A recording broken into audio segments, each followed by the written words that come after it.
And the New York Yankees, a team with the best record in all of baseball, hosting Juan Gonzalez and the Texas Rangers in the first of a two-game series.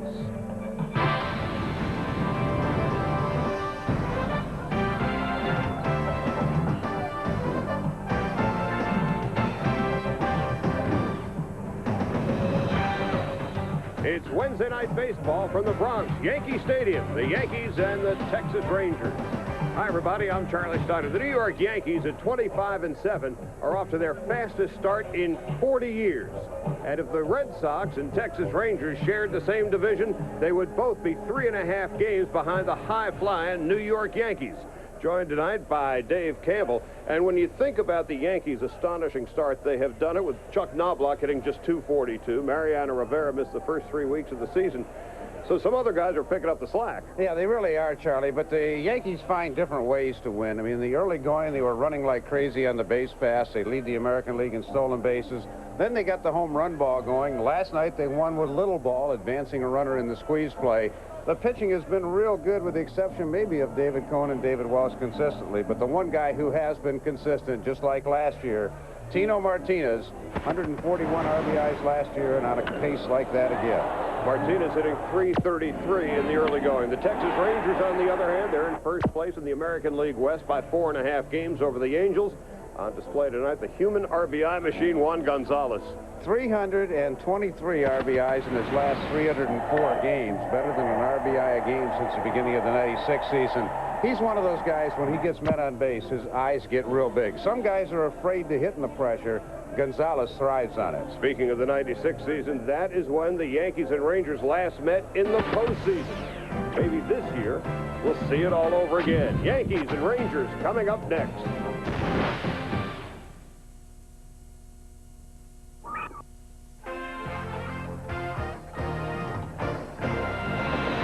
ESPN's Wednesday Night Baseball is brought to you by Original Coors. There's only one mile-high taste. Coors, the original.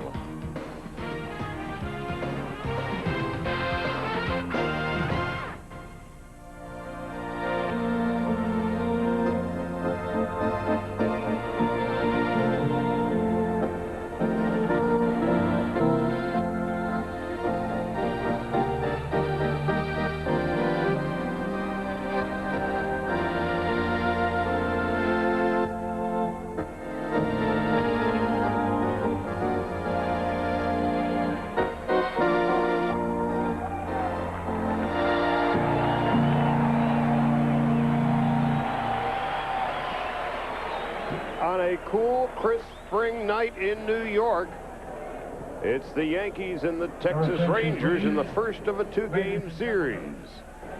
A crowd of probably about 20,000, and frankly, the Yankees have had great trouble drawing crowds this year. Perhaps they're spoiled. Their team is 25-7, and Dave, I heard that this sitcom is going off the air tomorrow night, and in its honor, Wayne Knight of Newman is going to be throwing out the first ball. Well, thank goodness. I thought David Cone had gained some weight. Newman's going to fire out the first pitch tonight. Of course, there has been a Yankee connection on Seinfeld over the years, so the press has got their cameras ready to take pictures of Wayne Knight, a.k.a. Newman. He's getting a standing ovation. Well, let's see what he can bring to the dance. I'll guarantee you one thing. If that sitcom took place in Chicago, he wouldn't be getting a standing ovation. I think you're right about that. As Johnny Oates looks on, and wasn't much of an arm, wasn't much of a toss, but not a bad little sitcom. Now let's take a look at the starting lineups tonight for the Texas Rangers. Tom Goodwin is going to be leading it off. Talking to Will Clark the other day, he says that Tom Goodwin is simply the fastest man he has ever seen play baseball. Mark McLemore with a .439 on-base percentage batting second, followed by Rusty Greer, who turned it up a notch this weekend, going 6 out of 7, raising his batting average to .271. Juan Gonzalez and his 48 RBIs batting fourth, followed by Will Clark. Pudge Rodriguez at .396, leading the American League in hitting. Lee Stevens, Kevin Elster, and Fernando Tatis round out the starting 9. David Cone pitching for New York. Cone's record 4-1, but the ERA is 6.61. First time he has pitched in 8 days. He's bothered by a bit of a knee problem. He had reconstruction 15 years ago. Tweaked it a little bit in his last start. His numbers since he has come to New York are phenomenal. 32-11 with the Yankees, 18-5 here at the stadium. But that doesn't tell the whole story. He missed a lot of time with an aneurysm, missed some time with a shoulder problem last year, but when he is healthy, he is still one of the best in the game. Fastball, slider, great split forkball, and one of the best competitors in the game. He pitches tonight with a heavy heart.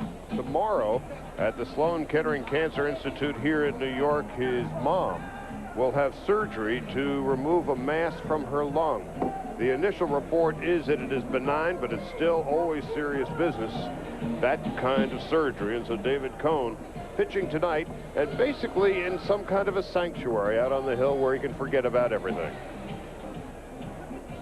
Take a look at the Yankee defense playing behind Cone, and it's been a very good defense, to say the least. Chad Curtis in left, Bernie Williams. He's the anchor of the outfield and center. Paul O'Neill, underrated in right.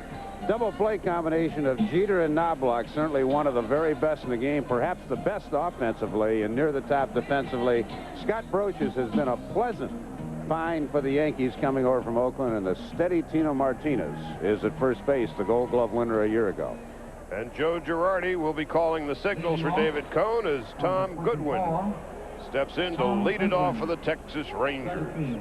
Goodwin hitting .312 with a home run and 7 RBIs. Goodwin hit his first home run of the year yesterday. He had gone 365 at-bats between dingers. And here's the first pitch of the ball game. Takes inside, down and low, ball one. Tim Cheetah is the home plate umpire. The crew chief, Don Denkinger, at first. Rick Reed at second. Brian Onora, the umpire, at third. Here's the 1-0. Slap foul and out of play.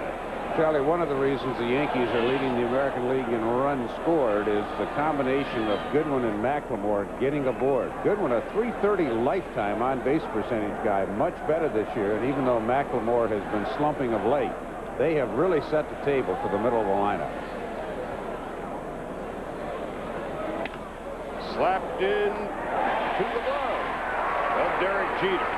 Goodwin didn't get it all. One out and nobody on. Jeter got a good break on it. He didn't think originally he was going to get there, but because Goodwin got jammed so badly and hung up long enough for Derek to make a rather routine play.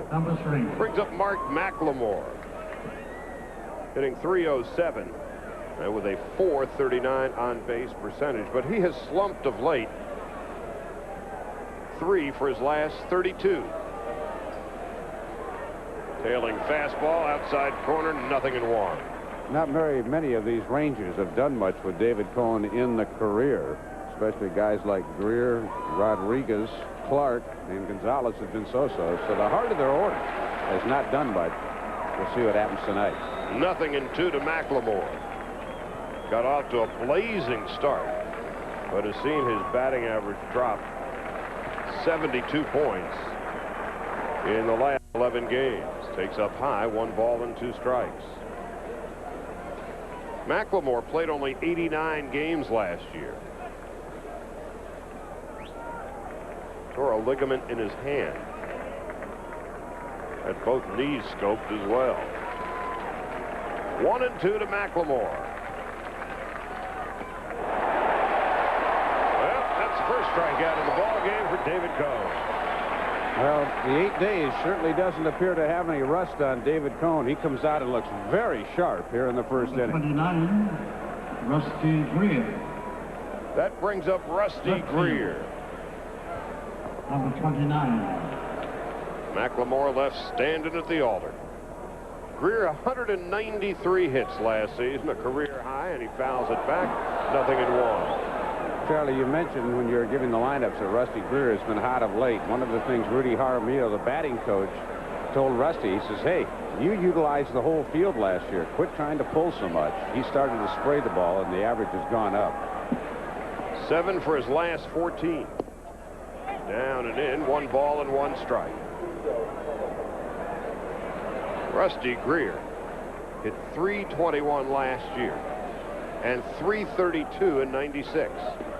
And I defy you, if he walked into the office, he had no idea who this guy is. Especially if he said, "Hi, I'm Thurman Clyde Greer," which is what his name is. But Rusty Greer, the baseball aficionados would know. 2-1. Kyle tips 2-2. Cone changing speeds, locating very well. So David showing no effects of the knee problem. And again, he changed his approach about 4 starts ago. They were trying to get him to conserve, not be all out. But he said, "I can't pitch that way." He really got hammered early. He's going after it. Here's the 2-2 to Greer. A 1-2-3 inning for David Cone. He strikes out 2. And now it's the Yankees' turn when we come back. My husband and I. And now it's the Yankees' turn, and here's their starting lineup. Chuck Knobloch leading off at second base. He's been a disappointment offensively, hitting only .242. Derek Jeter at .314 batting second. Paul O'Neill, Tino Martinez, and Bernie Williams, the heart of the order. Darryl Strawberry, 7 home runs on the season, is batting sixth. The bottom third, Chad Curtis, Scott Brocious, and Joe Girardi, and they will be facing Rick Helling, who comes into the game looking to become the first 7-game winner in Major League Baseball. Well, the fact that Helling and his teammate Aaron Seeley have 12 wins between them, one of the biggest surprises in baseball. He's always had a great arm. #1 draft choice of the Rangers out of Stanford. Went to Florida, came back. He's throwing strikes. He'll start low in the strike zone, try to get him to chase the high fastball, a curve, and a terrific changeup he's developed this year. Chuck Knobloch will be leading it off for the Yankees. Knobloch, in his first season in New York, as you take a look at Tom Goodwin, center field, and Rick Helling, apparently doesn't change his ball cap often. From the John Wetland School. Yeah, it sure is. Get a lot of salt on that cap from the perspiration. If you're going to play down in Texas, you're going to get a lot of salt on your cap. It's 99 degrees down there yesterday. It's about 35 degrees cooler here tonight. Here's the first pitch to Knobloch. And he takes call strike. Knobloch hitting just .242. But he's a career 304 hitter. Yankees know he's going to come on. Well, Helling will have to throw strikes tonight because the Yankee lineup really knows how to extend the counts. Coming into the game, you know, we can vary you with statistics, but here is actually one of the more interesting statistics in baseball this year. The Yankees average 18.5 pitches per inning. So they are patient hitters. That's a call strike. No other team is anywhere near that many. So they will look at a lot of pitches. And what it does is wear down the opposing pitcher as much as anything else. Yeah, multiply that out times 6 innings, you get to 108 pitches. And a lot of starting pitchers, you have to stick a fork in them at 108 pitches. So if you don't have a deep bullpen, the Yankees are going to get you. The 1-2, it's in the dirt, it's 2-2. And so the Yankee hitters wait for their pitchers, or wait for their pitches, and the opposing pitchers are forced to work a lot more than they would like. That really came to fore in 1996 in Game 4 of the World Series. Denny Nagel had a 6-0 lead over the Yankees, but they finally wore him down and got him out of there in the 6th, and the Braves didn't have much depth in their bullpen. The Yankees won that game and turned the series around. Knobloch takes ball 3. So here's the leadoff hitter already extending the count forward.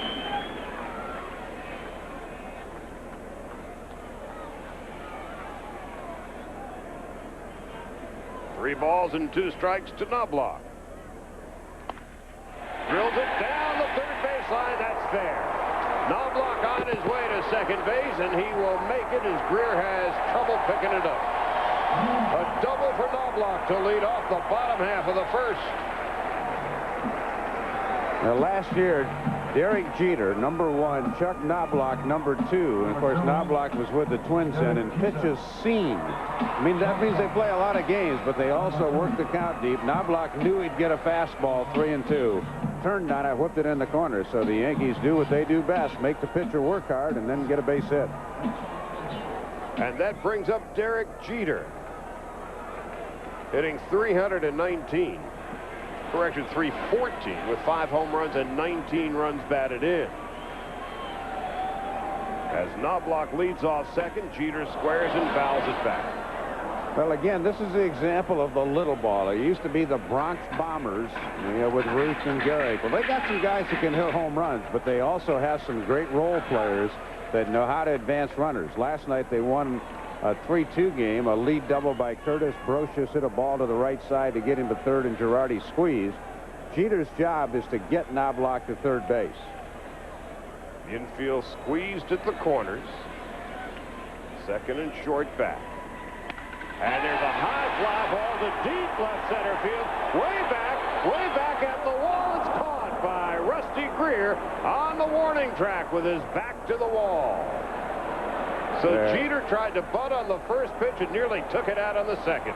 Aren't too many ballparks in the major leagues that would have held that one. Derek Jeter hit it a ton, but to one of the deeper parts, about 395 feet out there. Knobloch got caught between a rock and a hard place. In retrospect, he probably should have tagged, but he thought the ball was going to get over Greer's head. It used to be much deeper than that at Yankee Stadium. Yeah, that was 457 out in that area. I remember seeing Joe DiMaggio kicking the ground on a few drives he hit out that way. Unforgettable moment when Al Gianfrido caught that ball in front of the old visitors' bullpen in 1947. And now with one out and one on, here's Paul O'Neill, and he takes a call strike. O'Neill, 3 home runs, 23 runs batted in. The wind is blowing around toward left. But that shot by Jeter was all Derek. 0-1 to O'Neill, a .311 hitter.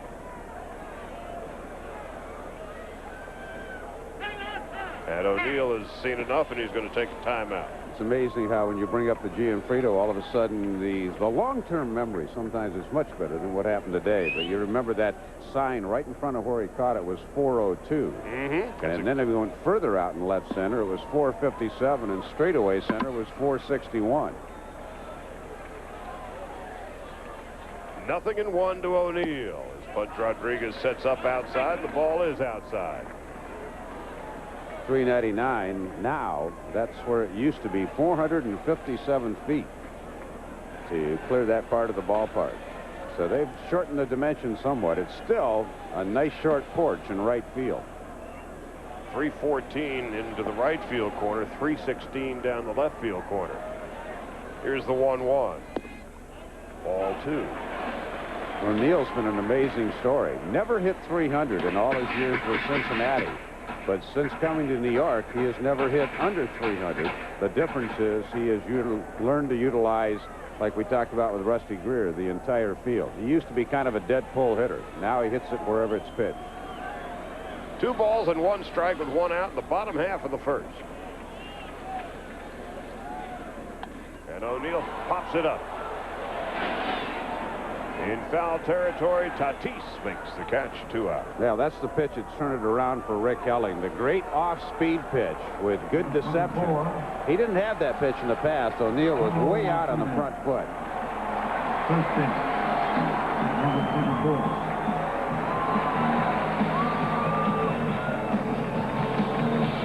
24. You see Paul way out, just waving at it.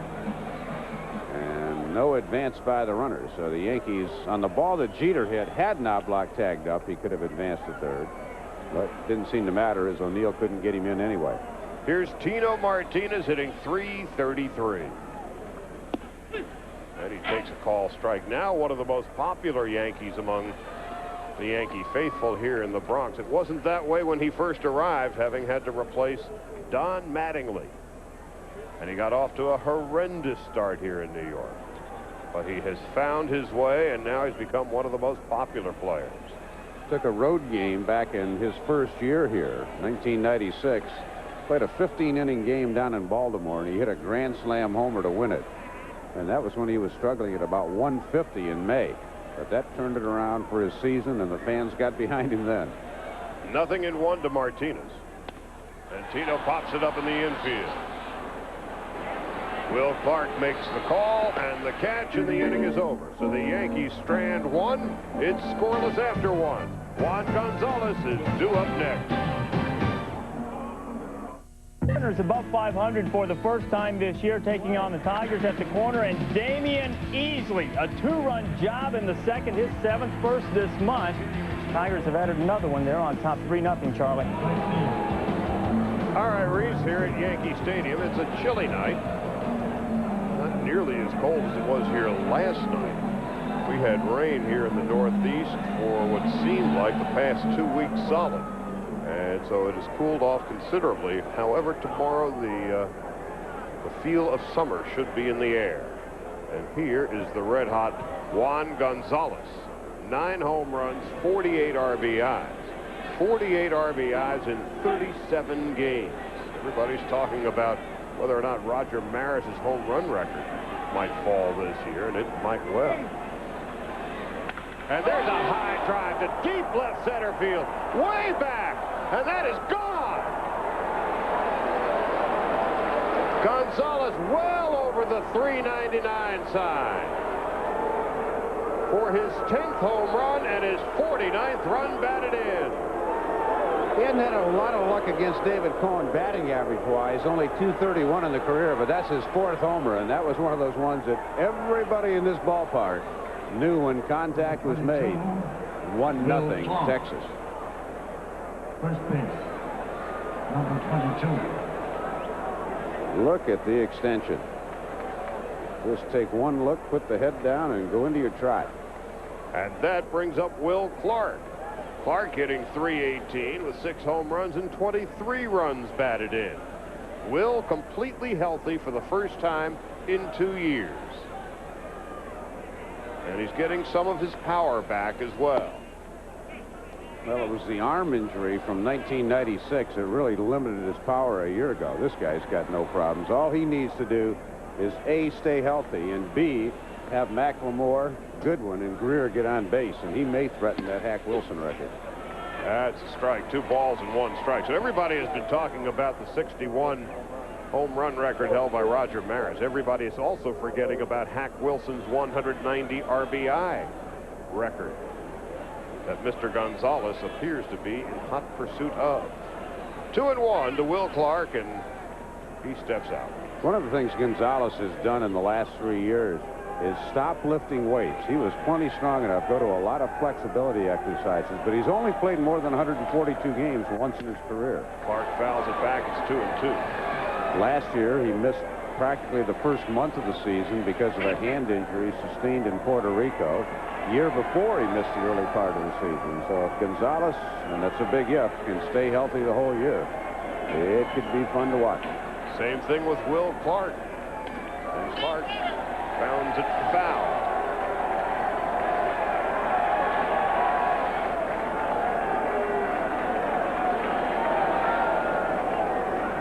Will Clark missed 52 games last year with a foot injury and wrist injuries.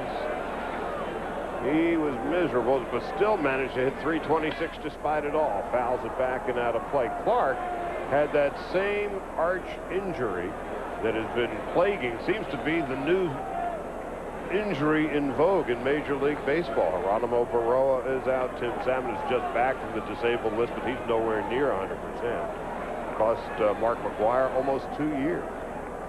Marty Cordova of Minnesota had it last year, so... And there's a high fly ball. Deep down the right field line if it stays fair, and it is gone. A home run.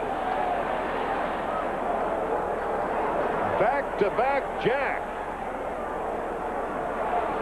Gonzalez to left center, and Will Clark down the right field line, just inside the foul pole. Well, how quickly it can change. David Cohen had a brilliant first inning, but Juan Gonzalez first pitch swinging in the second planted a little seed, and now Will Clark goes to the third deck in right field. A breaking ball, he got all of it, and again, was it going to be fair or foul? And you can see it was clearly fair. Number 7. A belated call from first base umpire Don Denkinger. I don't think he saw it. Tim Sheeta, the home plate umpire, actually made the call. Well, it was a good thing that Will Clark also put his head down, and he was about halfway between first and second when Denkinger turned around. sometimes you look up in the twilight and you just don't see it. I don't think Dinkinger saw that ball. Pudge Rodriguez with a swing and a miss. It's 1-1. So you've got Gonzalez hitting .331 now with 10 home runs. Clark hitting over .300 with 7 home runs. And Pudge Rodriguez merely the American League's leading hitter at .396.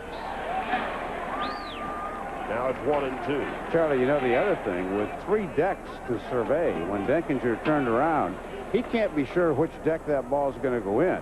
He may have been looking in the lower or the middle deck, and that ball hits up in the top deck. You go, whoa, wait a minute. He made the right move. He turned around. He didn't know, and then Sheeta helped him out. Rodriguez takes outside. It's 2-2.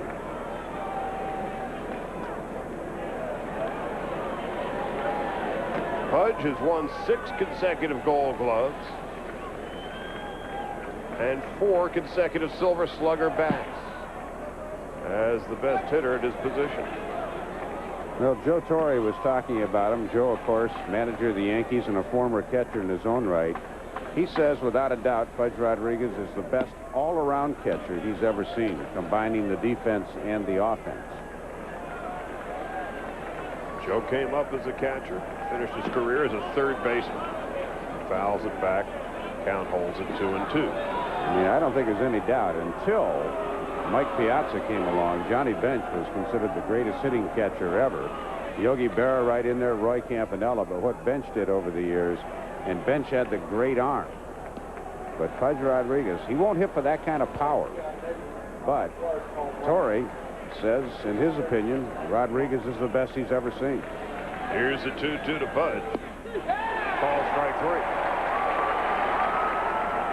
So after all that build-up, down he goes. Now let's go to Rhys Davis. Rhys. Charlie, in Toronto, Roger Clemens came in working on a 20-inning scoreless streak, but Matt Stairs of the A's would take care of that. A scorching RBI double in the third plates Ben Grieve. And Oakland jumps on top of Toronto, 1-0 in the fourth. Boy, there are a couple of pretty good-looking hitters, Grieve and Matt Stairs. Yeah, and one guy is a natural, and the other guy is kind of a self-made player, and Matt Stairs. And here is the late arriving Lee Stevens. 0-1. Lee, with 21 home runs last year, had hit 17 in his previous 4 years combined.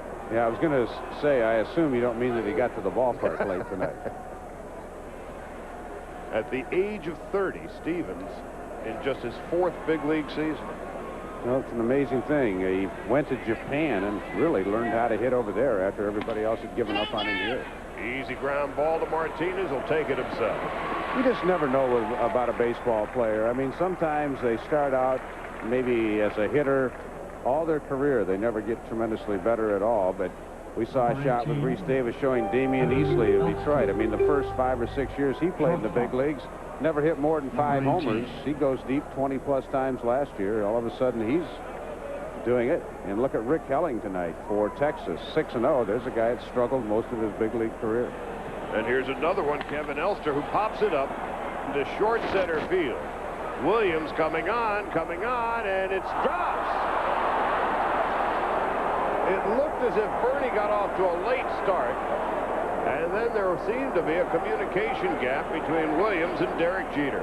Yeah, I've been in that position going out in those pop-ups as an infielder. When a ball's up there that long, your job is to keep going for it, but you're saying in the back of your mind, come on, Bernie, call me off. And Jeter all of a sudden sees to the last second Bernie isn't going to get there, so he makes a try for it. The problem is you're afraid you're going to get trampled to death as an infielder running out there with your head up. But quite frankly, that's a ball that Bernie Williams should have caught. It is not quite dark yet, so there is still dusk here, and oftentimes that creates problems for outfielders and fly balls. So it appeared as if he had gotten off to a slow start in pursuit of the Texas Leaguer. And here's Fernando Tatis hitting .247, and Tatis takes a ball outside.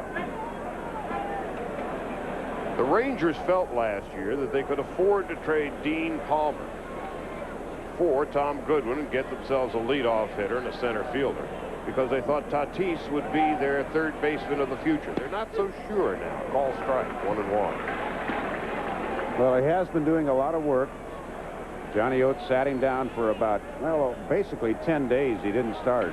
And he kind of went back to school with Rudy Jaramillo, the batting coach. And since he's come back, he's gone 7 for 15. So the early results are in from his tutorial with Rudy Jaramillo.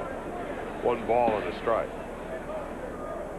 What he really tried to get him to do was get his hands in a better position, tell Fernando to think about hitting the ball to right center field instead of worrying about pulling it all the time. And again, results have been good so far. Foul back and out of play. With that open stance and the bat in the air, he looks like a mini Galarraga. Yeah, in a way. I mean, and the key, if you're going to stand that way, is you have to close that front shoulder off. And Galarraga does. Right now, Tatis is doing a better job. If you have that shoulder open, but when the pitcher delivers the ball, then you must close it and think about right center field. 1 ball and 2 strikes. 2 out in the second inning. And Tatis takes a call, strike 3 across the inside corner. 2 runs and 3 hits, and the Rangers have the early lead. Juan Gonzalez, Juan was gone. So too will the thrill. Bernie Williams to lead it off for the Yankees against Rick Helling in the bottom half of the second inning. Bernie last night with his first home run of the season. It took 120 at-bats to do it. And he had a smile a mile long as he was trotting around the bases last night after he deposited it in the lower deck in the right field stand. And there's a high fly ball to left field. Deep and playable for Rusty Greer in Death Valley. There was a case right there of Bernie really helping Helling out on the first pitch. That was about eyeball high. Again, the Yankees usually do a pretty good job of making you throw strikes.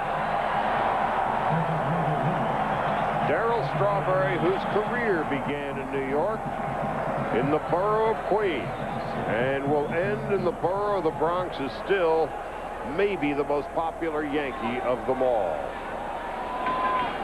And you just hear the buzz as he steps into the batter's box, and that's a call strike. Darryl, 7 home runs, 18 runs batted in, hitting .286. Up high, 1-1. Keep an eye on Helling and how he utilizes the changeup. He got 2 big outs in the first inning. O'Neill and Tino popping up on the change. Darryl is 36 years old now. And what a long, strange trip it's been. He is so remarkably at peace and relaxed. 2-1. Ball 3. Spent some time with him in the locker room today, and recollecting that 10, 12, 13 years ago across town, what a wild child he was. But now at 36, he's a mature man, having been around the block a time or two. 3-2. Well, Helling missed with a couple of changeups, 1-1 and 2-1, but got the gas pass there. Let's see if he goes upstairs with a fastball here. With the count full. Ball 4.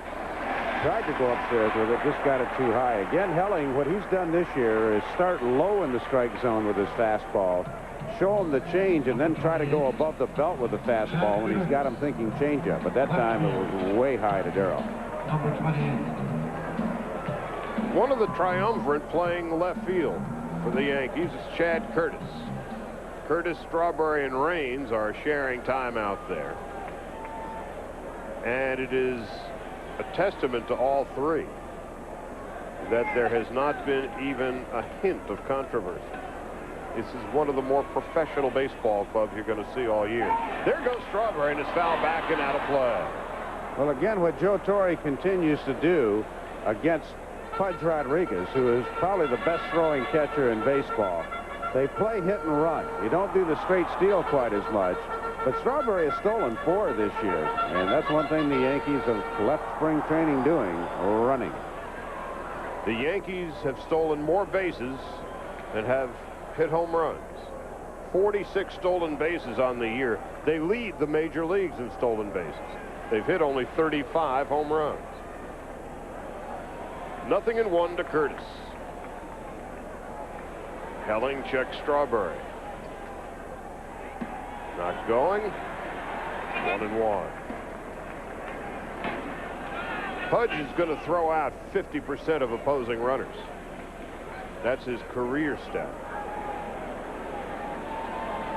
You got a 50-50 chance if you're going against Pudge Rodriguez. And that's not good. That's giving away too many outs. It's not good to run unless you're about 70%. Then it starts to pay off for you. Here goes Darrell. Here comes the throw, and he's out at second base. Well, I admire the Yankees for staying aggressive, but if you're going to start Strawberry, who obviously doesn't have the speed he did when he was with the Mets, I think you really do have to play hit and run. And either a sign was missed or Darrell just thought, I'm going to give it a shot. Curveball outside. Ooh, man. I guess that's one of those lines Pudge dares you to run and then shows you why you shouldn't. Here's the 2-1 now with 2 out. Curtis fouls it off. It's 2-2. So now you see another reason why Pudge Rodriguez has won 6 Gold Gloves in a row. And of course he also happens to lead the American League in hitting. Well, he will neutralize one of the Yankees' weapons. That is the speed game. 2 balls, 2 strikes, and 2 outs. Just outside ball 3. The other good thing for Texas right now is they're on a 5-game winning streak. I mean, it was Helling and Seeley carrying almost the entire load. I know you had the John Burkett game on Sunday. He finally pitched well, and Darren Oliver's pitched 2 complete games in a row. So the Rangers starting staff looks good. Curtis walks. Seeley and Helling have won half of Texas's games. The Rangers are 24-13. Number 18. Seeley has 6 wins and Helling has 6 wins. Helling is 6-0. Now here's Scott Brocious. It was one of the more quiet acquisitions of the offseason, but he has filled in most admirably at third base. Hitting .310. He drills it into left field, but right at Rusty Greer. Brocious got it all and has nothing to show for it. 2-0 after 2. You and everybody bringing the big wood in Detroit. Mariners and Tigers. Glenn Allen Hill getting into one. A 2-run shot in the third that followed an Edgar Martinez 3-run job. Mariners had a 5-3 lead until Tony the Tiger. Tony Clark, a 3-run blast. His 4th, and the Tigers are back on top. Charlie, we've already had 4 home runs in this game, and it's pretty early. And we've had 2 here in the Bronx. Gonzalez and Clark back-to-back home runs in the 2nd inning. And that's your 2-0 score as we begin the top half of the 3rd. Todd Goodwin takes a call strike. Goodwin hit his first home run of the year yesterday. His first in 365 at-bats. He's not likely to hit very many more than that all year. A slap hitter. He slaps it to second base. And a quick move by Knobloch to get him, as Goodwin may be the fastest man in all of baseball. Well, you can see what speed does, though. I mean, that's a routine grounder to the right side, but Knobloch came in and took it on a half hop because he knows if he waited for the ball, that Goodwin's going to beat it out. So that speed's going to force some mistakes. When you have to take a ball on a half hop a lot of times, you get charged with an error. But Knobloch wasn't going to lay back and let Goodwin beat out the dribbler. Here's Mark McLemore, who took a call strike 3 in his first at-bat in the top of the 1st. And he takes a call strike. McLemore has been struggling after a quick start. Mark is now 3 for his last 33 and has seen his batting average drop 74 points. 1 ball, 1 strike. Well, you talked about the miseries he had last year. I mean, a big part of his game are his legs on defense and offense. When you get both of these scoped, that's not good, but he's come back very strong this year. 1 ball, 1 strike. So the Rangers figure if they can get a full season out of McLemore and Will Clark, that'll be 120 more games than they got last year. McLemore takes a strike. It's 1-2. Well, the economics of baseball being what they are today, not too many teams can afford to have great depth. The Yankees probably have as much as anybody. But if you have 2 or 3 frontline players and a couple of your pitchers go down, I don't care how good you are, all of a sudden you're not going to be contending. 1 ball, 2 strikes, and 1 out. 2-2. McLemore now in his 11th season. He is one of the clubhouse leaders. He is probably one of the least known of the Rangers on the outside. But inside, he is one of the leaders. 2-2. Fly ball into short left field. That's going to be trouble. Coming on is Chad Curtis to make the catch. This Sunday night, it's the Mariners and the Blue Jays at the Sky Dome in Toronto. Ken Griffey Jr., Edgar Martinez, Jose Canseco. Sky Dome, 8 o'clock Eastern time. We'll have the game on television with John Miller and Joe Morgan. Kevin Kennedy and I will have it on ESPN Radio, coast to coast. And now here's Rusty Greer. With 2 out, nobody on. Rusty struck out in his first at-bat. And that's a call strike. Well, Coney's done a good job at keeping the table setters off the bases. 0 for 5 for Goodwin, McLemore, and Greer so far. Couldn't get through the 4 and 5 hitters, though. Not very many do. 1 ball and a strike.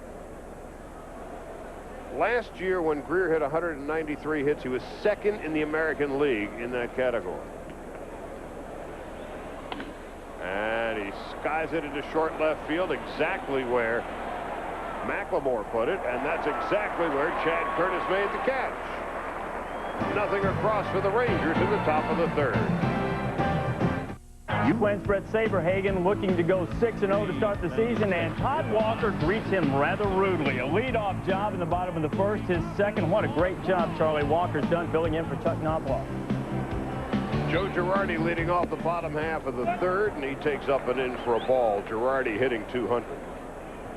Girardi and Jorge Posada sharing the catching duties for the Yankees this year, and the Yankees off to their fastest start in 40 years. And a line shot base hit into left field as Girardi leads off the 3rd with a single into left. That's the 2nd hit for the Yankees. Knobloch coming up at the 1st hit, a double leading off from the 1st hit. Now, one thing about Helling, if he stays ahead of hitters, he's going to dominate. But when he gets in fastball counts, the fastball is still pretty hittable. So when Knobloch got a double on a 3-2 count, Girardi 1 ball, no strikes, figured he'd get fastball, batting 200. When Helling gets on top and can mix his pitches, that's when he's toughest.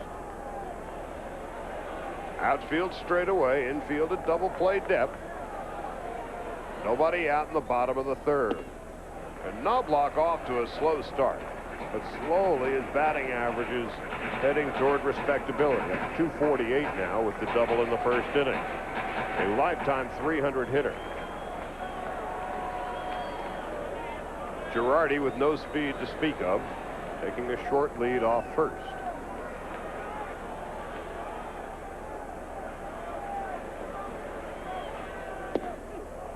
One and one.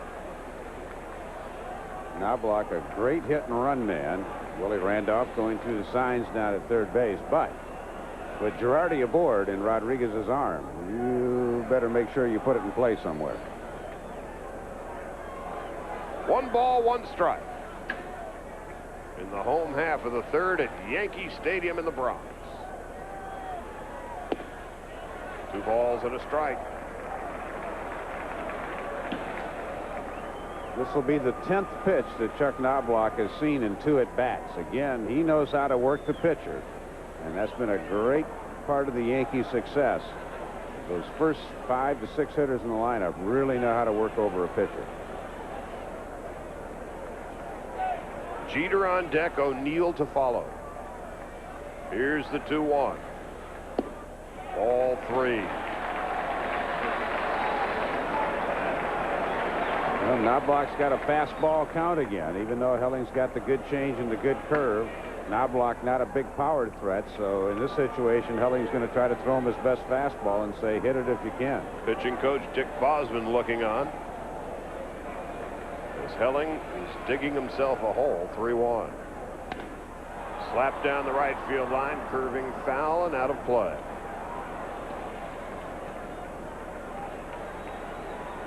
This is the 75th year of Yankee Stadium. And it's showing some signs of age and fatigue here. Kind of like us. Yeah, we both have fallen arches. Yeah. Crowds have been disappointing, no question about it. There goes the runner, hit and run.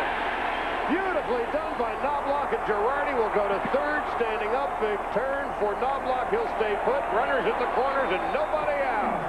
Now let's go to Reese Davis.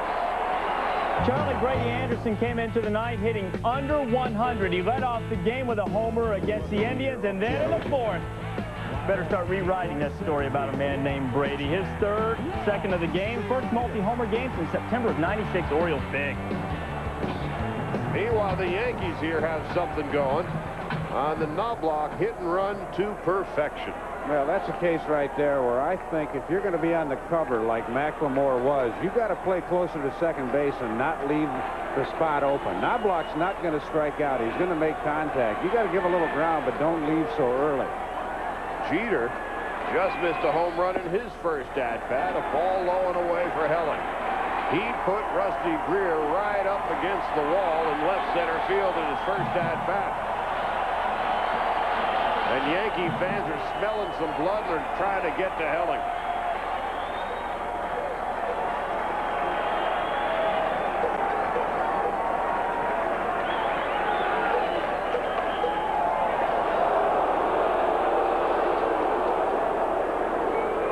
Not a bad move by Helling just to keep Knobloch honest.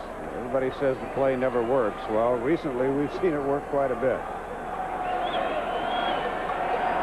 Jeter with 5 home runs and 19 runs batted in. Takes in the dirt. It's 2-0. Paul O'Neill on deck. Tino Martinez to follow. Helling's been behind every hitter in the inning. 1-0 to Girardi, 3-1 to Knobloch, now 2-0 to Jeter. Rick Helling cannot pitch behind. There are very few pitchers in baseball that can constantly pitch behind in the count. Jeter thrives with runners in scoring position. And there's a high fly ball to deep left field. Way back at the wall. Gone.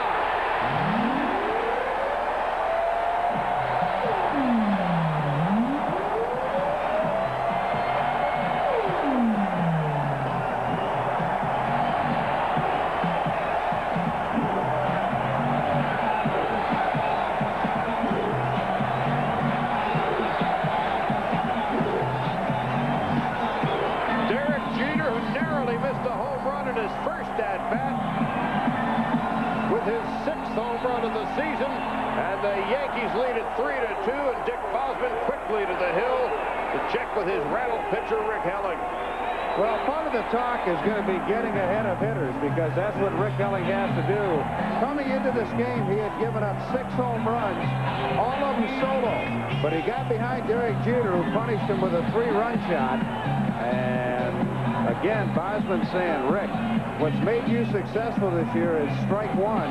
He's gotten behind every hitter this inning, and the Yankees make him pay with a 3 spot.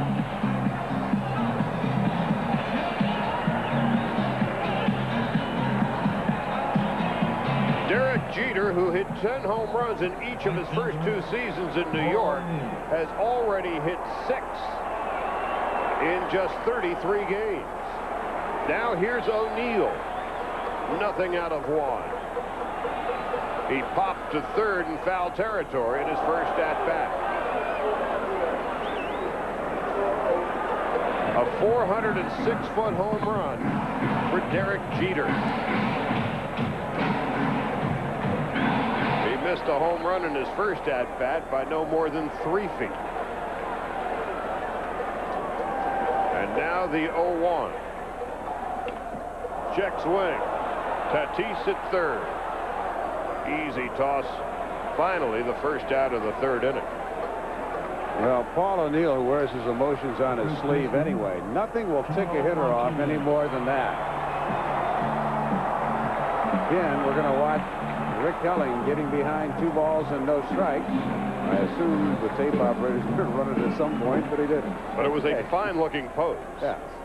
Well, anyway, trust us. Helling threw a 2-0 fastball, and Jeter hit it 406 feet. Here's Tino Martinez, and he takes the ball upstairs. Tino popped to first in his first at-bat. Tape machine had the same problem that I have sometimes. Vapor lock. That's called strike 1-1. Tino Martinez with 44 home runs last year. That was the most by a Yankee first baseman since a fella named Gehrig. Big swing and a miss. Charlie, one of the things that happens, Helling, I'm sure, thinking about this game tonight, goes, I got to get the key outs are going to be O'Neill, Martinez, Bernie Williams, and Strawberry. But what he did, he got out of the pitching pattern to Girardi, Knobloch, and Jeter. He says, well, I'm just going to throw these guys fastballs because I don't want them to, you know, I'm not worried about them. Well, they did a lot of damage. There's 2 singles and a homer. So you got to concentrate on everybody in that lineup. 2 balls and 2 strikes with 1 out. Bernie Williams on deck. And Tino takes a call, strike 3. One of those ones where Dick Bosman is probably saying to myself, why did I have to go out and tell him that? He knows what he's supposed to do. But sometimes that visit from the pitching coach does settle you in. He just drops the hook on Tino Martinez right there after beating him with a high fastball the pitch before. That brings up Bernie Williams, who finally hit his first home run of the year last night.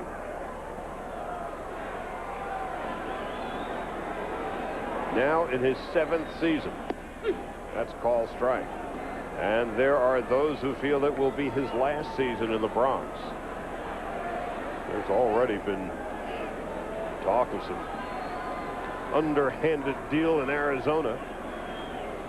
And there's a line drive base hit into right field.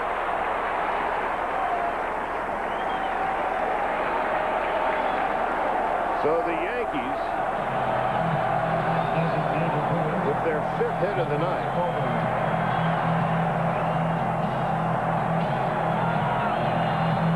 and that brings up Darryl Strawberry. Darryl walked in his first at-bat, hitting .286. 7 home runs, 18 runs batted in. Williams with good speed and a good lead, and it's a ball. Bernie has 7 stolen bases on the year.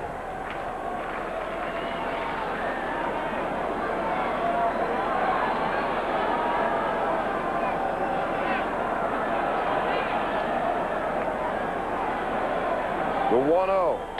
Line drive, base hit into right field. Williams will stay put at second base, not daring to test the arm of Juan Gonzalez. Another behind in the count. 1 ball, no strikes, and Helling keeps coming with that fastball to try to get even, and the Yankees are lying in wait for it. That's the 4th hit of the inning for the Yankees. You can throw a fastball when you're behind in the count if you can paint the corners. But Rick Helling, kind of a 4-seam guy right over the top, has been in the middle of the plate when he's throwing his fastball 4 strikes. That brings up Chad Curtis. Curtis walked in his first at-bat. Chad hitting .321. The Yankees have so many weapons. One of the things that Joe Girardi, the Yankee catcher, did when he was in Colorado, he had a lot of pitchers that were not power pitchers, so he called a lot of breaking balls when his pitchers were behind in the count to establish the breaking ball. He's carried that over to New York. So far, Pudge Rodriguez, every time it's been 1 ball, no strikes, has gone fastball. Let's see if he does it again here. Nope, he finally came back with a hook, and you could see Curtis was sitting all over the fastball. 1 ball and 1 strike to Chad Curtis. Al Levine loosening up in the bullpen. Rookie right-hander. Curtis, who leads the American League with a .459 on-base percentage. 1-1 with 2 out. Fly ball into right center field. That could be trouble, but it's cut off at the pass by Juan Gonzalez. The Yankees score 3 in strand 2. It's 3-2 after 3. Gonzalez will lead it off in the 4th. Hits for the Yankees, 2 runs and 3 hits for the Rangers. And Juan Gonzalez, who led off the 2nd inning with a monstrous home run about 430 feet away. his 10th of the season. Leads off here in the 4th with Clark and Pudge Rodriguez to follow. First pitch of the 4th from David Cone, who is staked to a lead for the first time tonight. Gonzalez in his first at-bat got it all.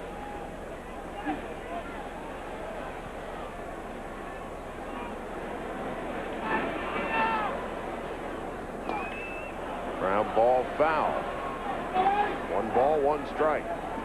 Always a big inning after your team has rallied to give you the lead for the pitcher. So let's see what David Cone can do after the Yankees rally for 3 to give them a 1-run lead. If Gonzalez can only stay healthy. Last year, despite missing 30 games, still hit 42 home runs and 131 RBIs. Takes it in the dirt. It's 2-1. Juan has not played in more than 140 games since the 1992 season.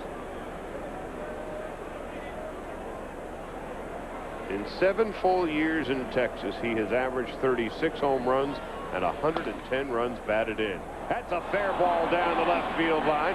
Gonzalez on his way to second base. We may have a play at second base, and he is safe. Chad Curtis with a tremendous throw, but Gonzalez just did beat it. Curtis got a very favorable carom. I thought Rick Reed made an awfully quick call at second before Gonzalez even touched the base. I'm not saying that he wasn't safe, but I thought that was an awfully fast call. Gonzalez finds just inside the line past Brocious. Third base umpire Brian Honora, and Gonzalez goes, whoa, I didn't get a very good bounce on this, but you can see Gonzalez was in there, but what we couldn't see in that shot, Rick Reed calling him safe. Maybe we'll see it here. Safe. Yes. Bang, bang. Umpire got it right. Now here's Will Clark. Clark with a fly ball down the left field line. Fouling out of play. 0-1. Well, as professional a hitter as Will Clark is, that was not a good swing on strike 1. With nobody out, he's got to pull the ball on the right side. You can't be flaring something off the left field. That was quite a slide by Gonzalez to avoid the tag of Knobloch. Everybody did it right on that play. Here's the 0-1. Grounded foul. Gonzalez running all the way. Curtis getting a good carom. Great throw. And Gonzalez with an excellent slide to beat the tag. No balls and 2 strikes to Clark.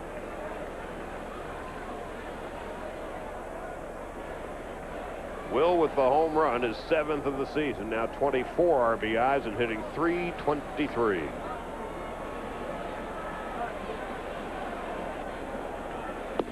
One and two. Hard to believe that Clark's 5-year contract comes to an end after this year in Texas.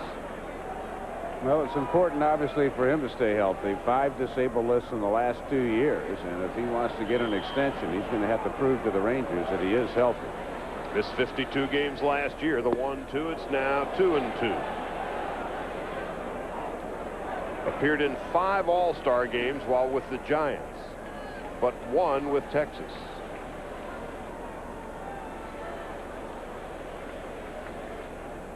From 87 through 91 in San Francisco, Clark averaged 27 home runs and 104 RBIs. In Texas, he's averaged just 13 home runs and 74 runs batted in. And that's a clean single into right field.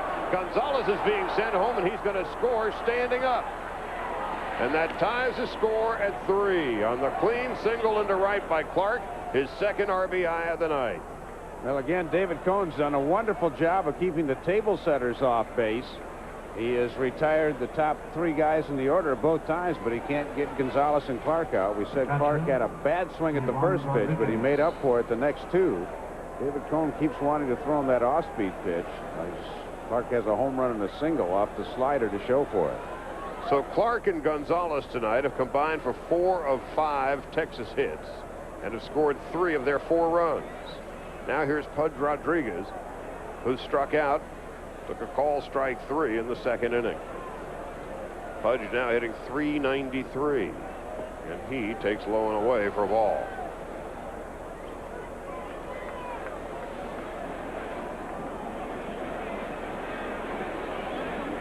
In his last 7+ games, Rodriguez is 5 for his last 29 and has seen his batting average drop about 60 points.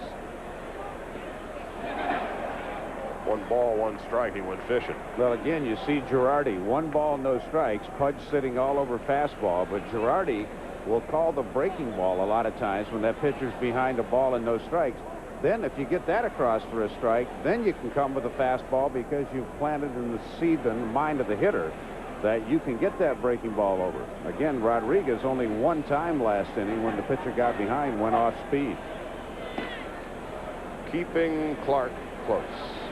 I mean, as good as Jorge Posada has been offensively, last year the Yankee pitchers had about a 1.5 better ERA with Girardi. So offense is important for that catching position, but handling pitchers is also very important. Whacked foul. The Yankees, of course, have had a history over the years of sharing catchers. People forget 1961, the 3-headed monster of Berra, Howard, and Blanchard combined for 63 home runs. So the Yankees in 61 had a right fielder who hit 61, a center fielder who hit 54, and a catching position that had 63 home runs. Yeah, but Casey was able to, Ralph Houk was able to stick some guys in some different positions too. And on the 1-2, it's going to be a 5-4-3 double play. Scott Brocious starts it.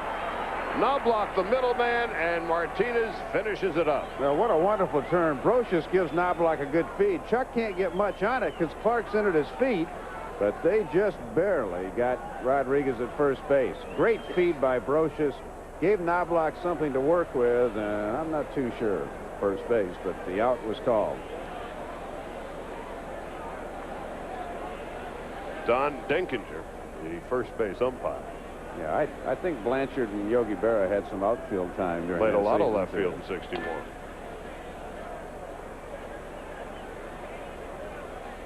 When Mazeroski hit the home run in 60, it was Yogi Berra who saw it disappear over the Forbes Field left field fence. There's Don Denkinger. Lee Stevens, 0-1. Lee bounced to third in his first at-bat.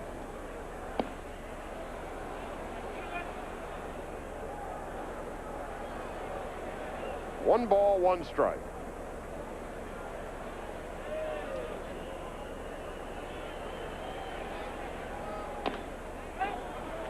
Now he's in a hole, 1-2. We're tied at 3 with 2 out in the top of the 4th.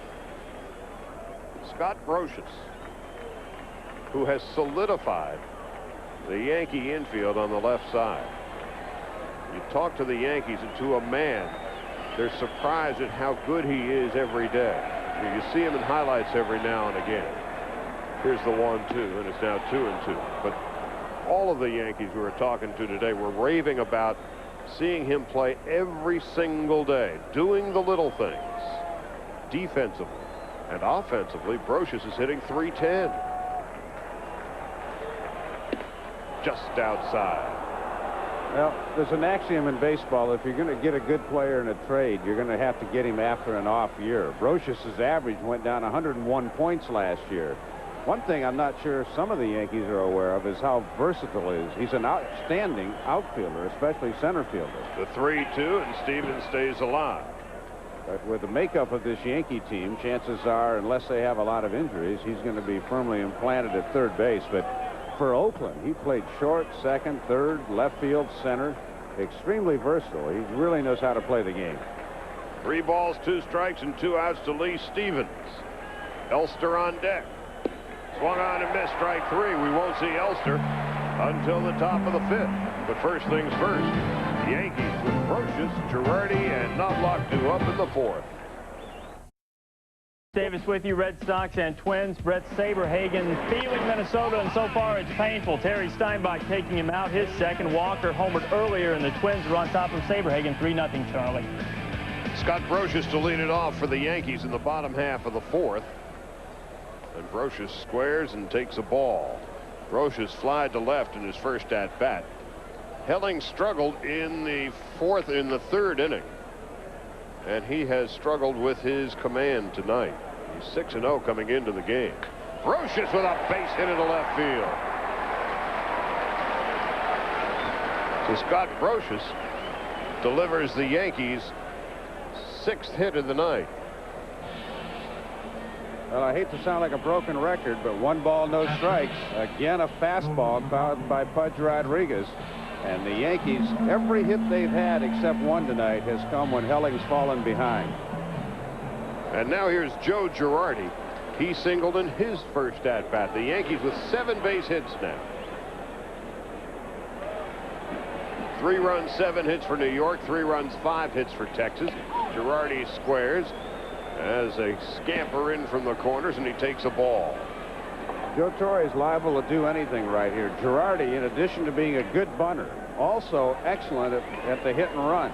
So don't be too surprised if Torre switches up and goes to hit and run.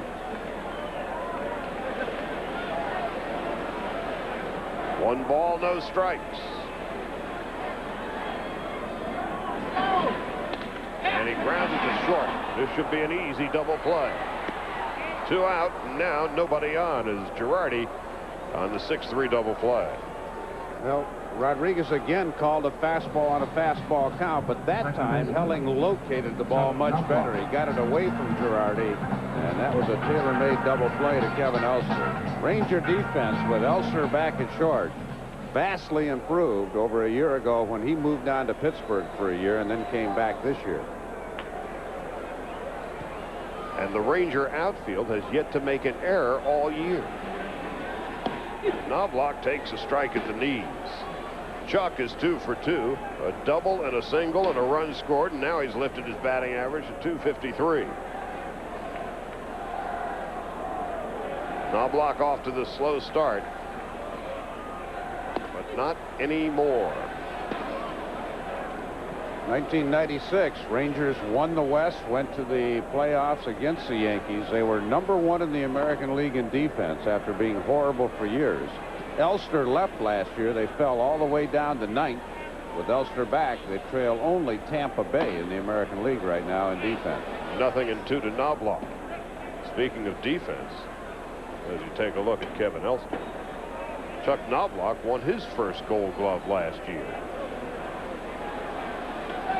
Good buddy down the way, Jim Cott, used to work together at ESPN, used to say the reputation the Texas Rangers had for years was they'll always give you 31 outs a game. A very poor fundamental defensive team, but they have improved greatly under Doug Melvin and Johnny Oates. Ground ball to second base. McLemore with the play, and the inning is over. 1, 2, 3, and through 4. We're tied at 3. Angels and White Sox, and new Comiskey. Chad Kruger. That's a forking one down the third base line. RBI double.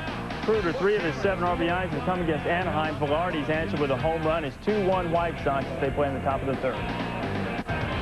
Randy Velarde back a lot sooner than the Angels thought. He's coming back from that reconstructed elbow.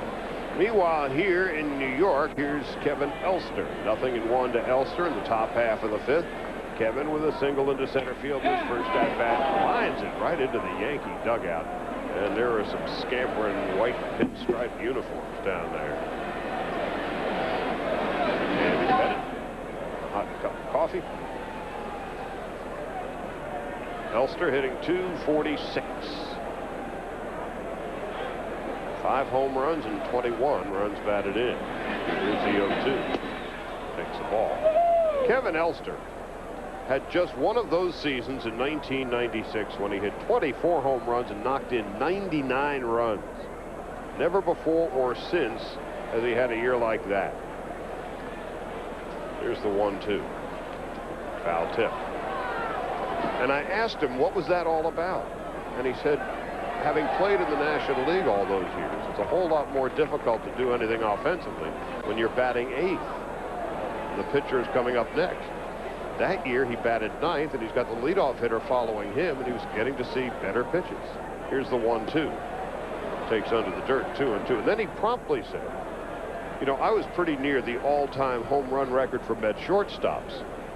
And so I asked, you were in hot pursuit of Elio Chacon and Bud Harrelson and Roy McMillan?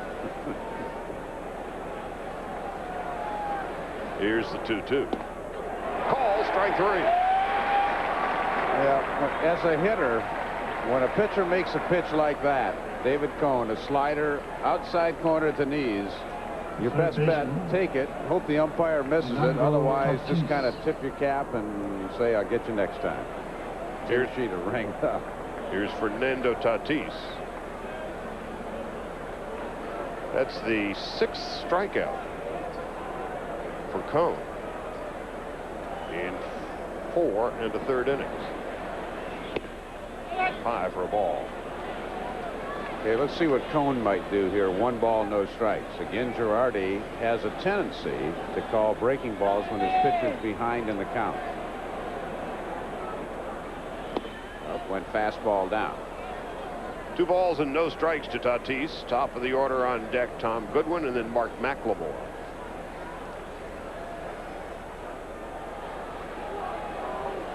Wind blowing slightly toward left field. And Tatis fouls it off to the right side. Now to play, 2-1.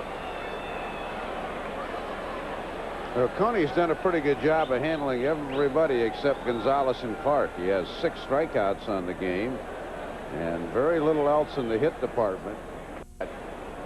Gonzalez with a home run and a double, Clark with a home run and an RBI single. Strike 2. One of the raps against the young third baseman Tatis is that he strikes out too much. He has struck out 25 times this season and walked only 4 times. And now it's 2 balls and 2 strikes. That's the 26th strikeout of the season for Tatis and the 7th K for Cone. High gas from David Cone. And Tatis drew air, so he came back from a 2-0 count, just blew him away. Will Andy Jetwin report to the Yankee lobby?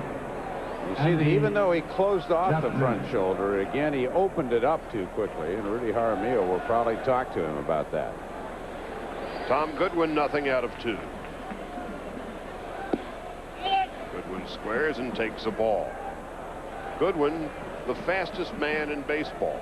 On a drag bunt, he has been timed at 3.2 seconds to first base.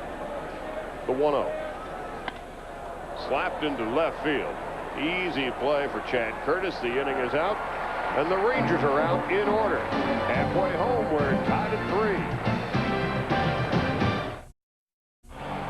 Got ourselves a good ball game here in the Bronx. Charlie Steiner along with Dave Campbell, and here's Derek Jeter, who homered in his last at-bat, deep over the 399-foot sign in left center field.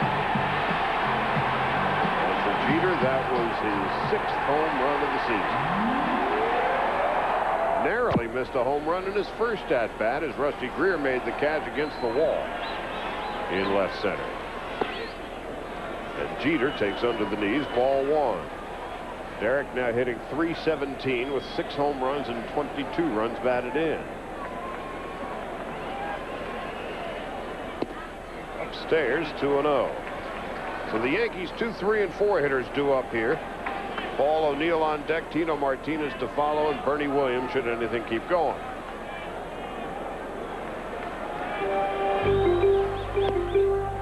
All strike on the 1996 American League Rookie of the Year. 2-1.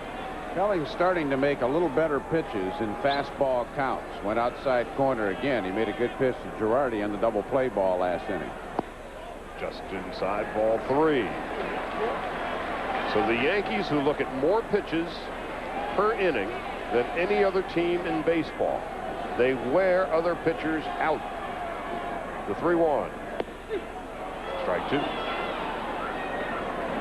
Another good location by Helling on a fastball count. Still think that's why the Yankees beat the Braves in the '96 World Series, even though they didn't have Knobloch then. They really worked that Braves pitching staff. 3 balls and 2 strikes. Foul back and out of play.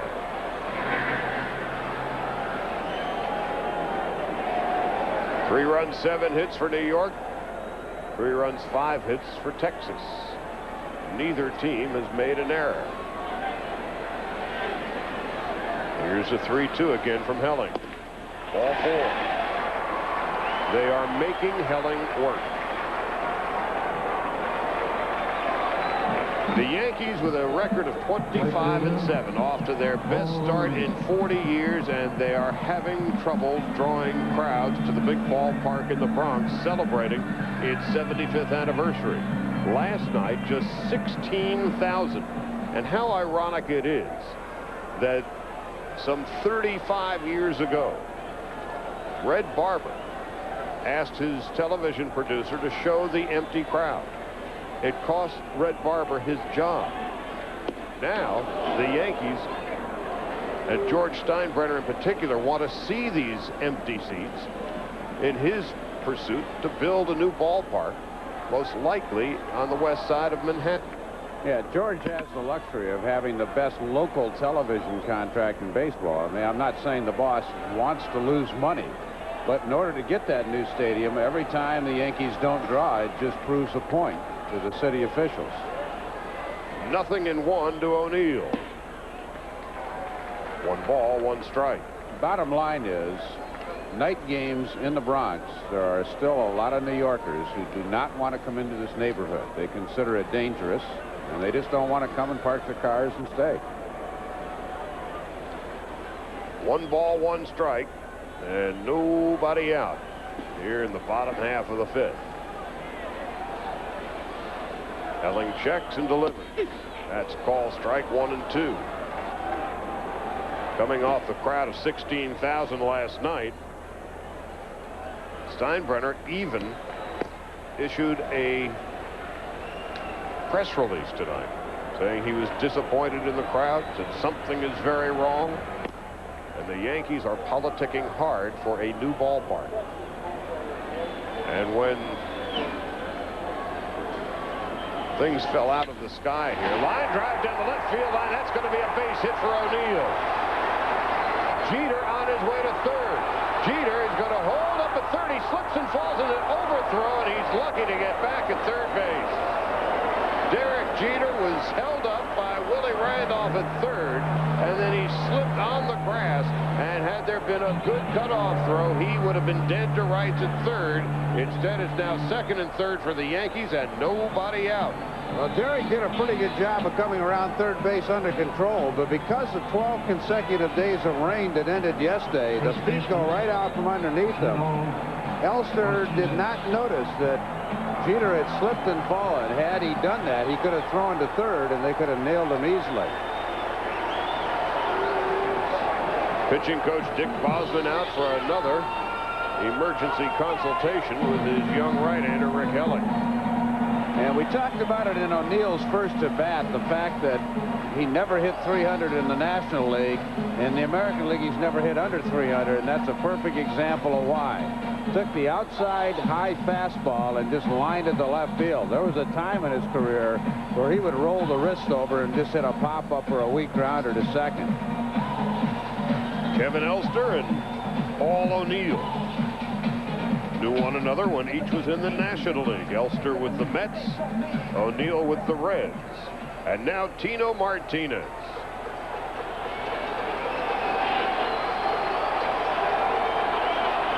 Tino is 0 for 2. Second and third, nobody out. Outside, ball 1. Al Levine, the rookie right-hander, continues to warm in the bullpen. Rick Helling 6-0 this year because he's been able to throw strike 1. He's been behind a tremendous number of Yankee hitters tonight. 1 ball and no strikes to Tino Martinez. Last year, Martinez set the record for most runs batted in the month of April with 34. The record lasted exactly 1 year. Juan Gonzalez drove in 36 in the month of April this year. And now a free pass for Martinez that's going to load the bases for Bernie Williams.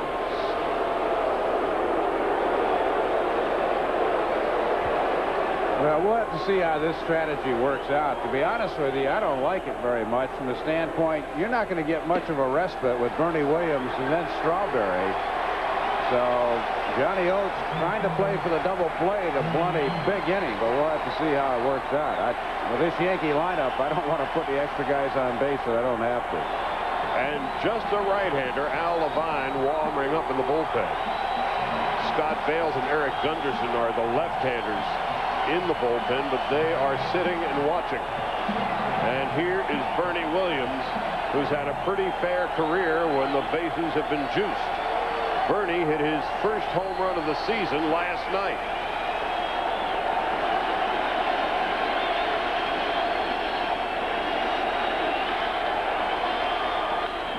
Popped up into short left field.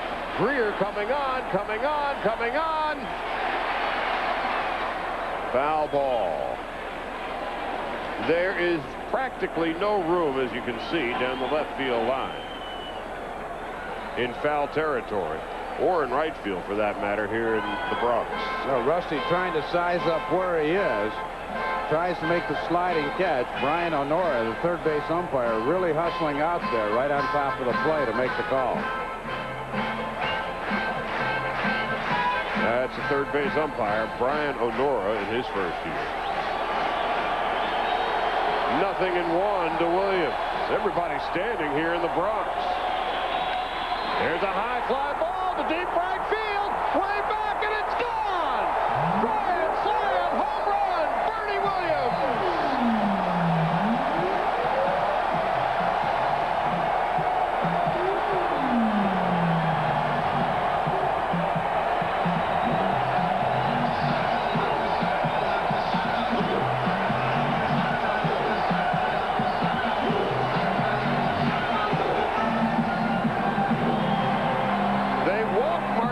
Intentionally, the pitch to Bernie Williams, and he responds with a grand slam home run.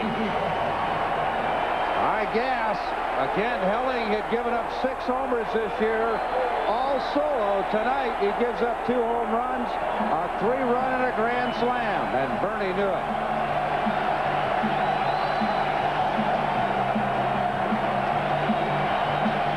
Rick Helling came into the game with a record of 6-0. He's trailing 7-3. Bernie Williams with his second home run in as many nights. Darryl Strawberry wasn't going to get in the box until Bernie Williams came out for a curtain call. Darryl knows something about curtain calls here in New York. 7-3 Yankees. Call strike 1. Well, again, I didn't like the intentional walk to Tino with the way this lineup is set up. And Johnny Oates and the Rangers paid for it. A sky-high pop-up in the infield. Tatis called off by Elster. So that's the first out of the inning. I mean, there's definitely times to walk people intentionally, but when you got Strawberry coming in behind Bernie Williams, who's a 300 hitter and has always thrived against the Rangers, I didn't really see the advantage in that move.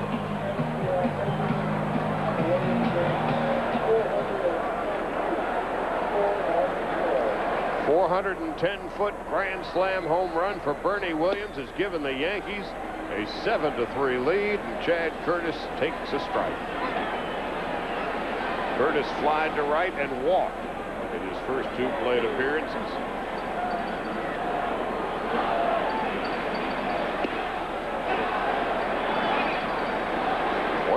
One strike, 1 out.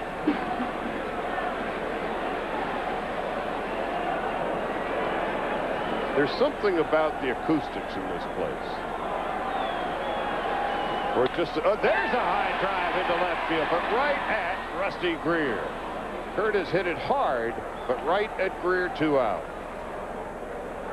Well, I often think from our position, this overhang above us kind of traps the noise in. A little bit like Shea Stadium, too, but hey, it's New York. It's supposed to be loud.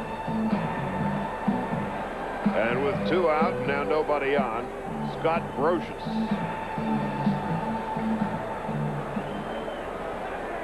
Brocious 1 for 2 tonight. Has lifted his batting average to .313. Brocious in a trade where both teams did well. Kenny Rogers has got his career back on track in Oakland, and Brocious has hit just .203 last year, hitting .313 this year. His average will drop a notch as he pops to short to end the inning. But 4 runs for the Yankees on the grand slam home run by Bernie Williams. And through 5, it's 7-3 New York.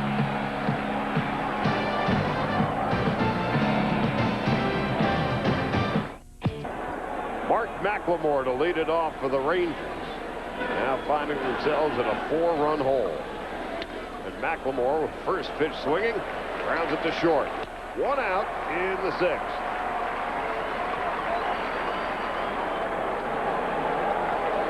So David Cohn, after giving up 2 runs in the 2nd and another in the 4th, in command. They could only get Gonzalez and Clark out tonight. 1996, one of the keys to the Yankees World Championship, they turned it into a 6-inning game. If they led after 6, their record was unbelievable.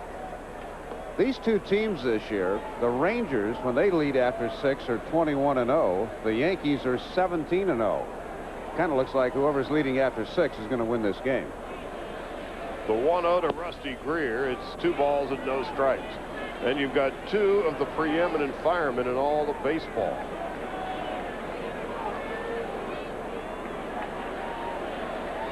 And Greer fouls it back. Well, they were both a huge part of the 96. Rivera in the 8th, Wetland in the 9th. School was out. But right now, the Yankees setup guys of Holmes and Stanton and Nelson are setting it up for Rivera. And that's why they're turning it into a 6-inning game. Greer fouls it back. It's 2-2. Well, the Yankees really have a very solid pen with Holmes and Nelson from the right side, Lloyd and Stanton from the left side, and Mariano Rivera. And the seldom used Willie Banks is out there as well. Greer into the left field corner and deep, and a fair ball. That will be a double for the red-hot Rusty Greer. And just like Paul O'Neill, we talked about using the whole field. Rudy Jaramillo about a week ago told Rusty Greer, hey, those 193 hits you got last year were all over the park. Quit trying to pull so much. So Greer takes the high breaking ball and dusts the line down in the corner. Curtis gave it a good run, but the ball just barely fair. Greer is now 8 for his last 17 with that base hit. And here is Juan Gonzalez. Gonzalez with his 49th RBI of the year on a towering home run in his first at-bat and a double in his second at-bat. So Gonzalez now hitting .339. 10 home runs, 49 runs batted in. If Gonzalez can only stay healthy, that is the big proviso. He has not played in more than 140 games since 1992. Up high. 1 ball and 1 strike. Again, you see the pattern Girardi uses. He started Gonzalez off with a sweeping breaking ball. Gonzalez a bad swing, so Girardi and Cone have planted the seed of the breaking ball. Then they tried to pound the fastball in. It was just off the plate. 1 ball, 1 strike, and 1 out. And there's a high fly ball to left field, deep. Back at the warning track, Rusty Greer, or rather Chad Curtis makes the catch, and Rusty Greer goes back to second base. Gonzalez didn't miss that by much, and he didn't even hit it all that hard. No, it looked like he hit it with 1 hand, but if you get it inner half, the only thing that saved Cone is he got it a little bit away from him.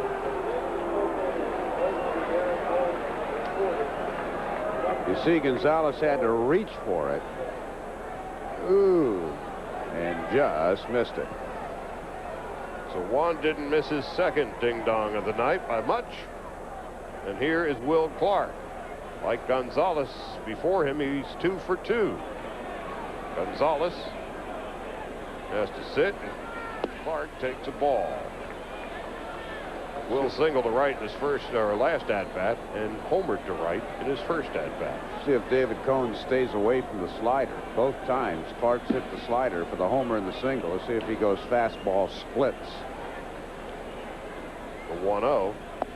Big swing and miss. 1-1. Got that one down. So again, breaking ball behind in the count. 1 ball, no strikes. Darren Holmes, the right-hander. Graham Lloyd, the left-hander in the Yankee bullpen.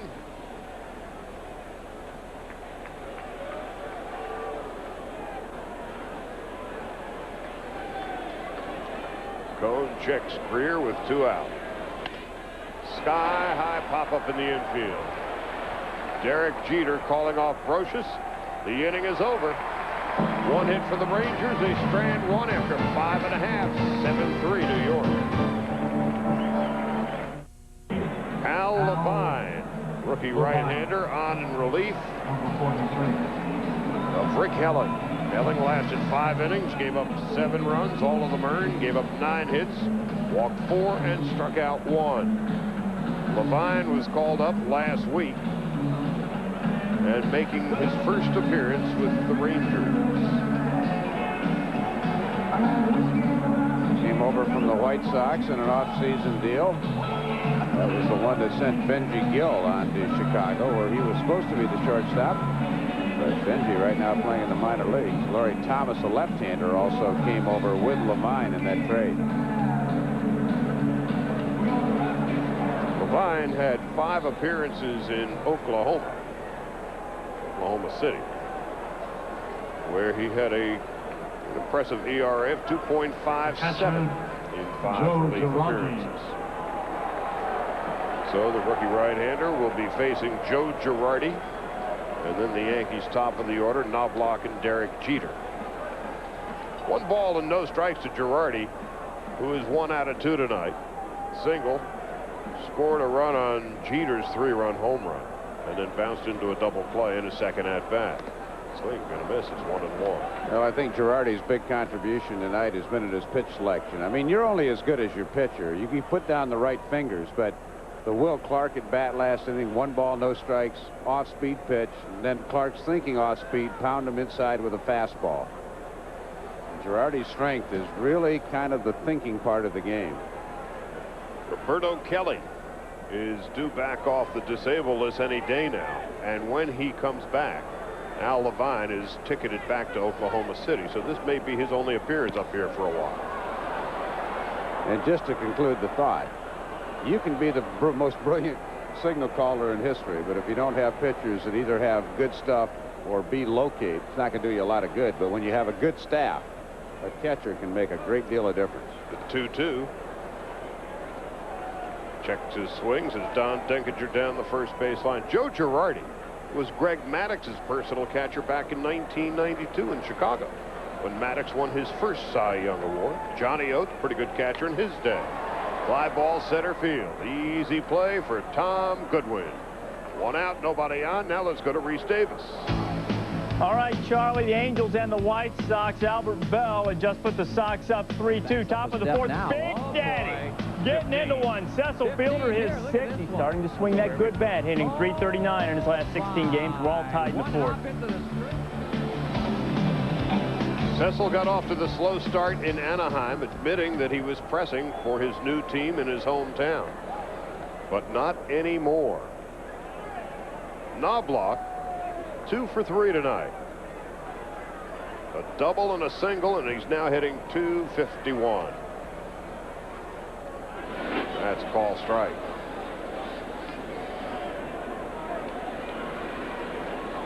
Knobloch off to the slow start, but slowly and steadily he has been raising his batting average. Hit .303 last year in Minneapolis. I wonder how Johnny Bench feels when he reads that Chuck Knobloch got his early start in baseball hitting off the Johnny Bench batter-up tee. 2 balls and a strike, foul back.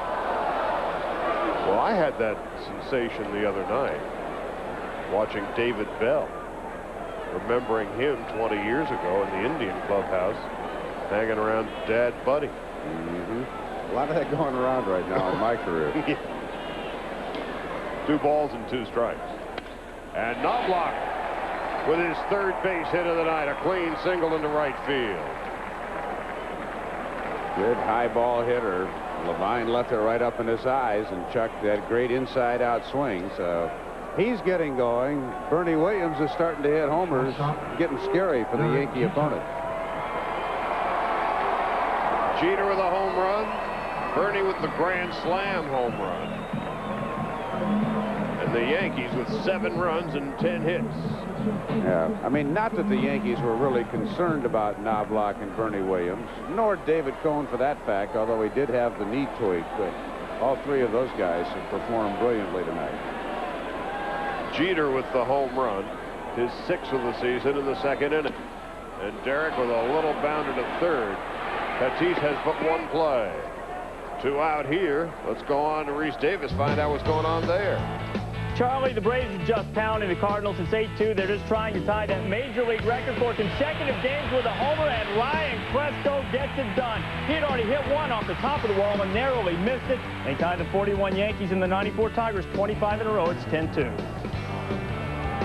Well, they got a laugher at Bush.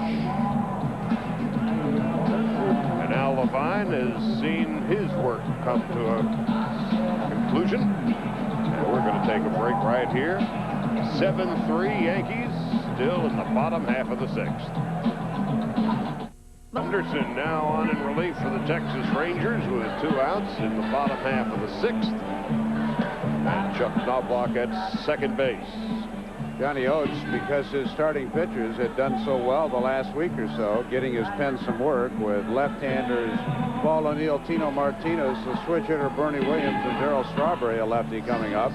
He's going to get Gunderson some work here, and obviously he'd like to keep the score where it is, with the Yankees leading by 4. He doesn't want to see Knobloch score.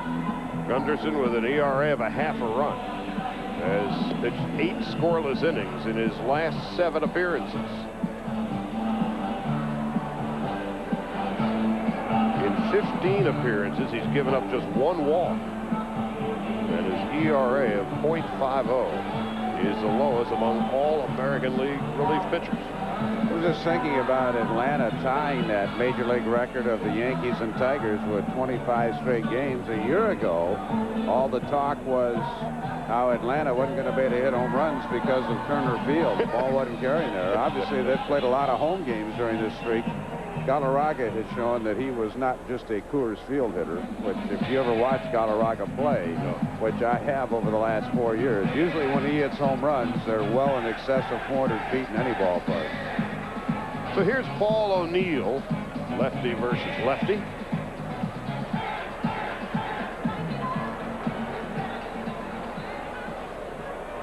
And O'Neill tonight is 1 for 3. A double in the 5th inning, and he scored on the Bernie Williams salami. 2 out, Knobloch at second in a 7-3 ball game. Gunderson, murder on left-handers, 0-1. Now, that's a matter of O'Neill looking very bad on the sweeping breaking ball, but Paul is showing the ability to make the adjustment during an at-bat. That doesn't mean just because Gunderson keeps throwing that curve out there that he's going to flail away like that. Let's see what kind of an adjustment he might make. The 0-1 to O'Neill. 0-2. Now that's nasty. When you start off with that big sweeping breaking ball, O'Neill says, okay, I'm going to give in a little bit, take you to left field, and then he pounds him with the gas inside and hides the ball so well. Now Paul's going, emergency stance time. Which way did he go? No balls and 2 strikes to O'Neill. The Yankees with a 4-run lead with 2 out in the bottom of the 6th, and Gunderson steps off the run. O'Neill over the past 3 years has averaged 101 runs batted in. But no match for Eric Gunderson. The Yankees fail to score in the 6th as we head to the 7th. David Cohn, as we begin the 7th inning, has thrown only 87 pitches tonight. And he has pitched well. And so he is on his way to his longest outing of the year. Came into the game with an ERA of over 6.61. Yet a 4-1 record. You mentioned the Yankees average over 18 pitches per inning when they're hitting. Against Rick Helling tonight, it was about 16.5, but that was enough to cause Helling's down. And Pudge Rodriguez, first pitch swinging. Gone, a home run. Right down the left field line. Pudge Rodriguez, a notorious first ball swinger, got it all. And so it is 7-4 as Rodriguez hits his 7th home run of the season. I'll tell you, that was no cheapie. That one went into the mezzanine on a rising rocket. So Mel Stottlemyre immediately is going to go out and talk to David Cohn. Designated hitter, Lee Stevens. Watch this ball get into that mezzanine level. Boom. The way Yankee Stadium is constructed, with so little foul territory either down the left or right field lines, on high fly balls down the line, it is nearly impossible with the naked eye to see whether or not the ball is fair or foul. So you have to lean out of the press box and look at the monitor, and even then you're not entirely sure. And you have to look at either the first or third base home run or umpire, whether or not he has made the call of the home run. Well, we talked about Rick Helling. All 6 of his homers coming in were solo jobs. Tonight, the Yankees get 7 runs on 2 homers. Meanwhile, the Rangers have hit 3, but they have been all solo against David Cohn. Lee Stevens, 0 for 2 tonight, is now hitting 252.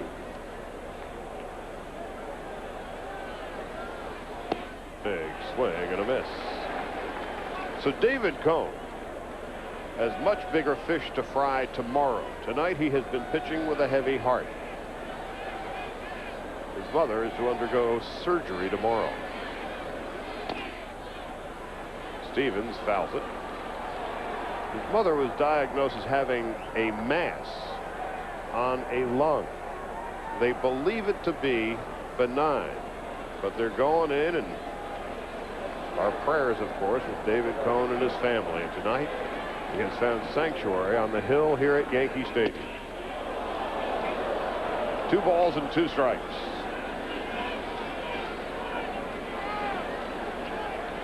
As outgoing as David is, that is how private his mom is. That's Jeff Nelson in the bullpen. And so she has been embarrassed by all of the news of her upcoming surgery. But Cohn has been in this town a good long time with both the Mets and the Yankees, and is a very popular personality in town here. Foul back and out of play.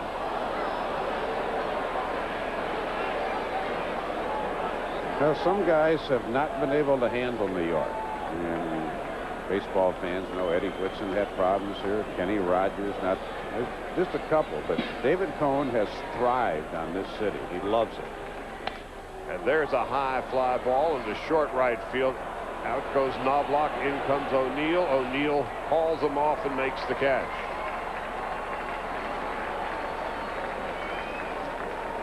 Chuck Knobloch, small town guy from Texas. That's going to be all for David Cohn, as Joe Torre now has emerged from the Yankee dugout, and his night is over, and the entire Yankee infield comes in to pat David Cohn on his back, and I am sure he will shower quickly, get a standing ovation from all the fans here at Yankee Stadium, and quickly head to Sloan Kettering Hospital to be with his mom tonight.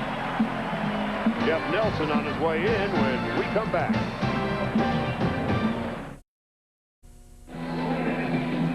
.31-year-old Jeff Nelson on in relief of David Cohn, who stands to win his 5th game of the season if the Yankees can hang on to their 3-run lead with 1 out here in the top half of the 7th. Nelson, with a record of 1-0, making his 18th appearance of the season and an ERA of 2 3/4. David Cohn, the competitor that he is never happy about being yanked out of a game. But he pitched a solid game considering all that he has gone through, not only tonight in the past week or 2, but this season. Well, he didn't beat himself tonight. Didn't walk a man. He struck out 7. Left a couple of pitches in the middle of the plate, and the Rangers are a great hitting team. But David Cohn, disappointed. Not the kind of guy that likes to give up 4 runs in a game. He did pick a good night, though, because his offense has gotten him 7. Kevin Elster is 1 for 2 tonight, and he takes a ball, 1 ball and 1 strike.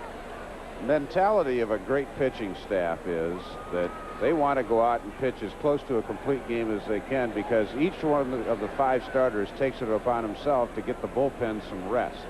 So when you go less than 7 full, then you're usually disappointed if you're really a competitor. And David Cohn has never been accused of not being a great competitor.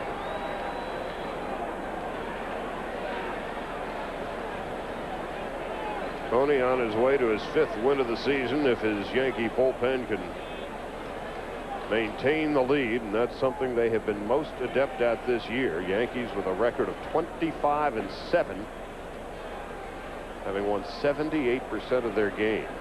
They're 10-1 at Yankee Stadium this year. And Jeff Nelson is just murder on right-handers. That's high, 2 balls and a strike. Last year, right-handed hitters against Nelson hit $168. Getting in my lifetime numbers now. Just outside, 3-2 to Elster. Jeff Nelson's the kind of guy that could have made my lifetime even lower than it was, coming from the side. With that's 6'8", coming from the side. That's a pretty good pitch. Tim Sheeta's had a great night tonight. Might have missed one there. Just outside, ball 4. Don Denkinger says Elster can come on down.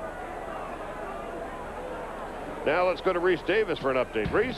All right, Charlie, let's go back to Toronto. Roger Clemens had already given up 1 in the 8th. He's down 2-1 when Jack Voigt drills one deep part of the yard. Couple of men on. Giambi and Spezio both score. It's 4-1.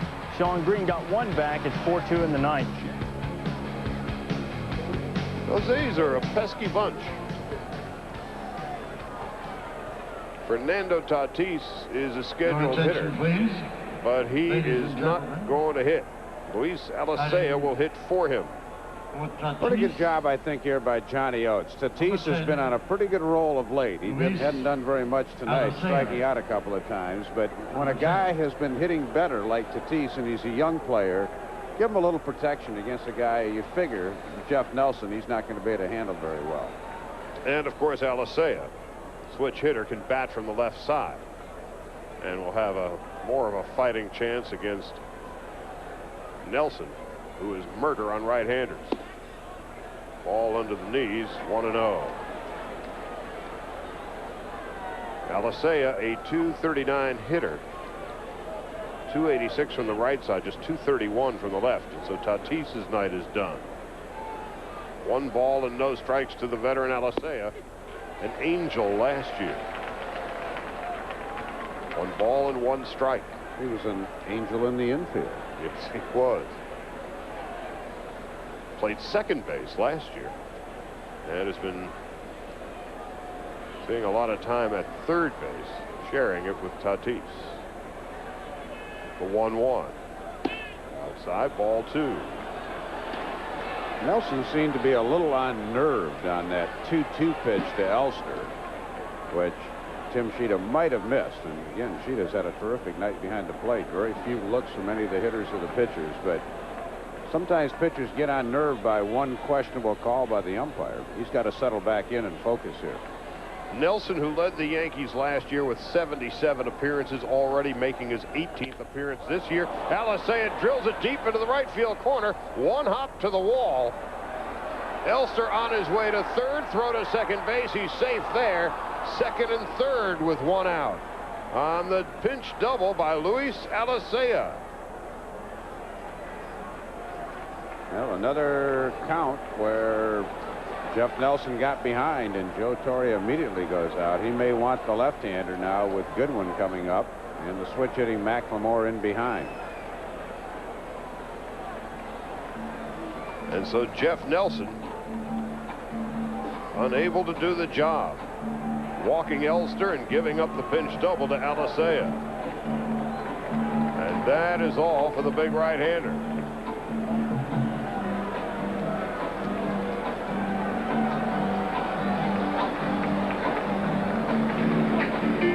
(7-4) Yankees. We'll be right back. Go to Colorado Rockies have been awful at home. Just 4-11 hosting the Cubs. Jose Hernandez had already put the Cubs up 1-0 with a homer. And then it's Sammy Sosa going the other way. Came in hitting .322. He drives in Brant Brown, and the Cubs are on top 2-0, Charlie.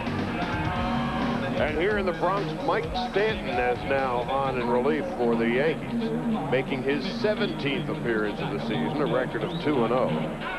He's pitched 18 2/3 innings, giving up 8 earned runs, 14 hits, walked 5, and struck out 17.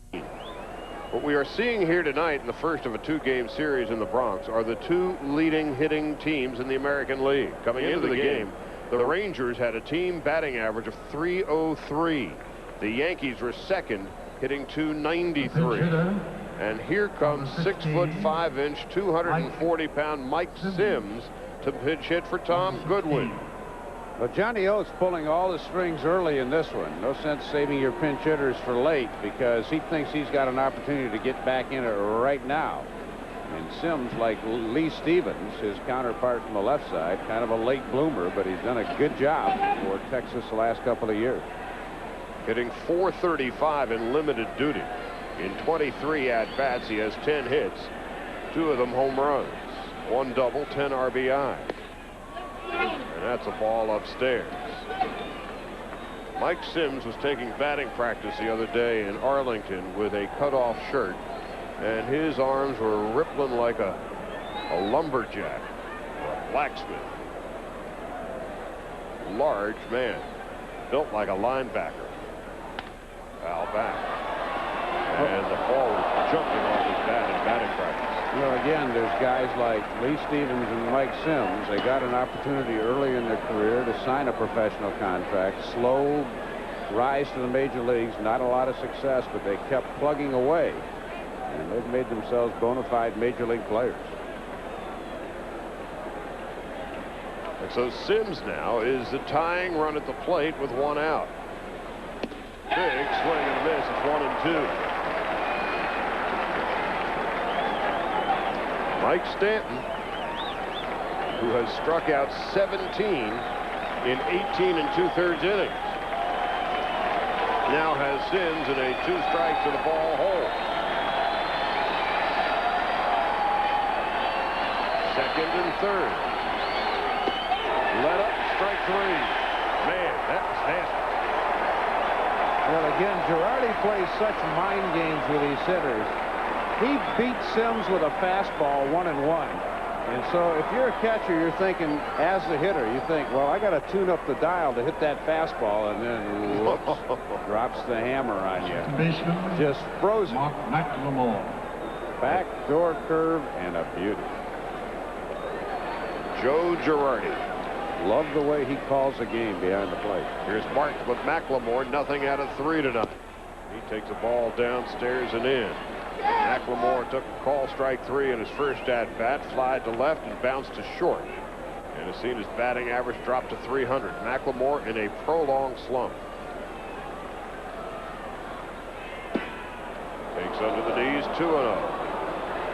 Again, Girardi on a fastball count, called off speed, didn't miss by much. If you can keep major league hitters away from hitting fastballs on fastball counts, you're generally going to be pretty successful. That is 2 balls and no strikes, and this would be a fastball count. Ball strike. Good spot. Fastball counts are first pitch, 1-0, 2-0, 2-1, 3-1, 3-2. Those are, especially in the younger development in the minor leagues, a lot of guys don't have confidence to get the breaking ball over. The 2-1. On the inside corner again. McLemore, who is 3 for his last 35.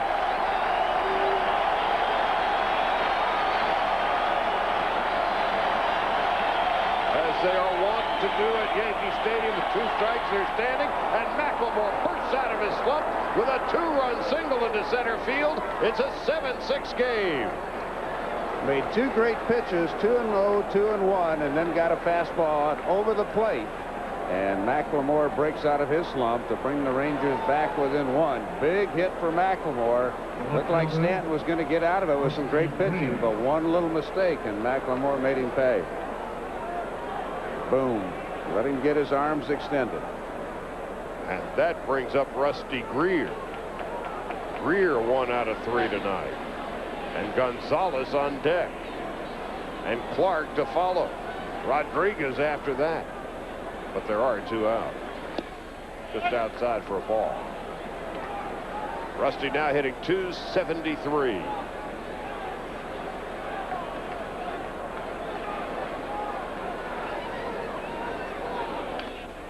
Excuse me, foul back, 1-1. In his last 7 games, Greer has lifted his batting average from .237 to .273.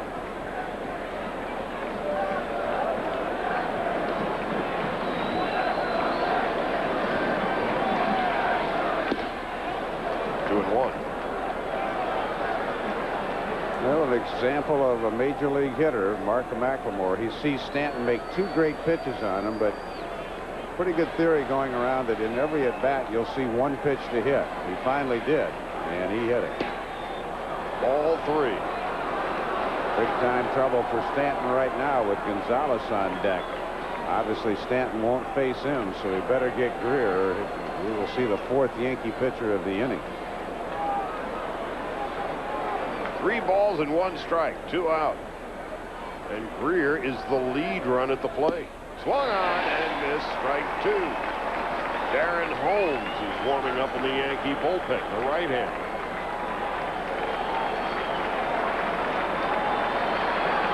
A lot more managerial maneuvering than you would ordinarily see in an American League game today. Greer fouls it back and out of play. With Sims and Alicea already pinch hitting, and the Yankees having gone through a couple of pitchers, as have the Rangers beside their starters.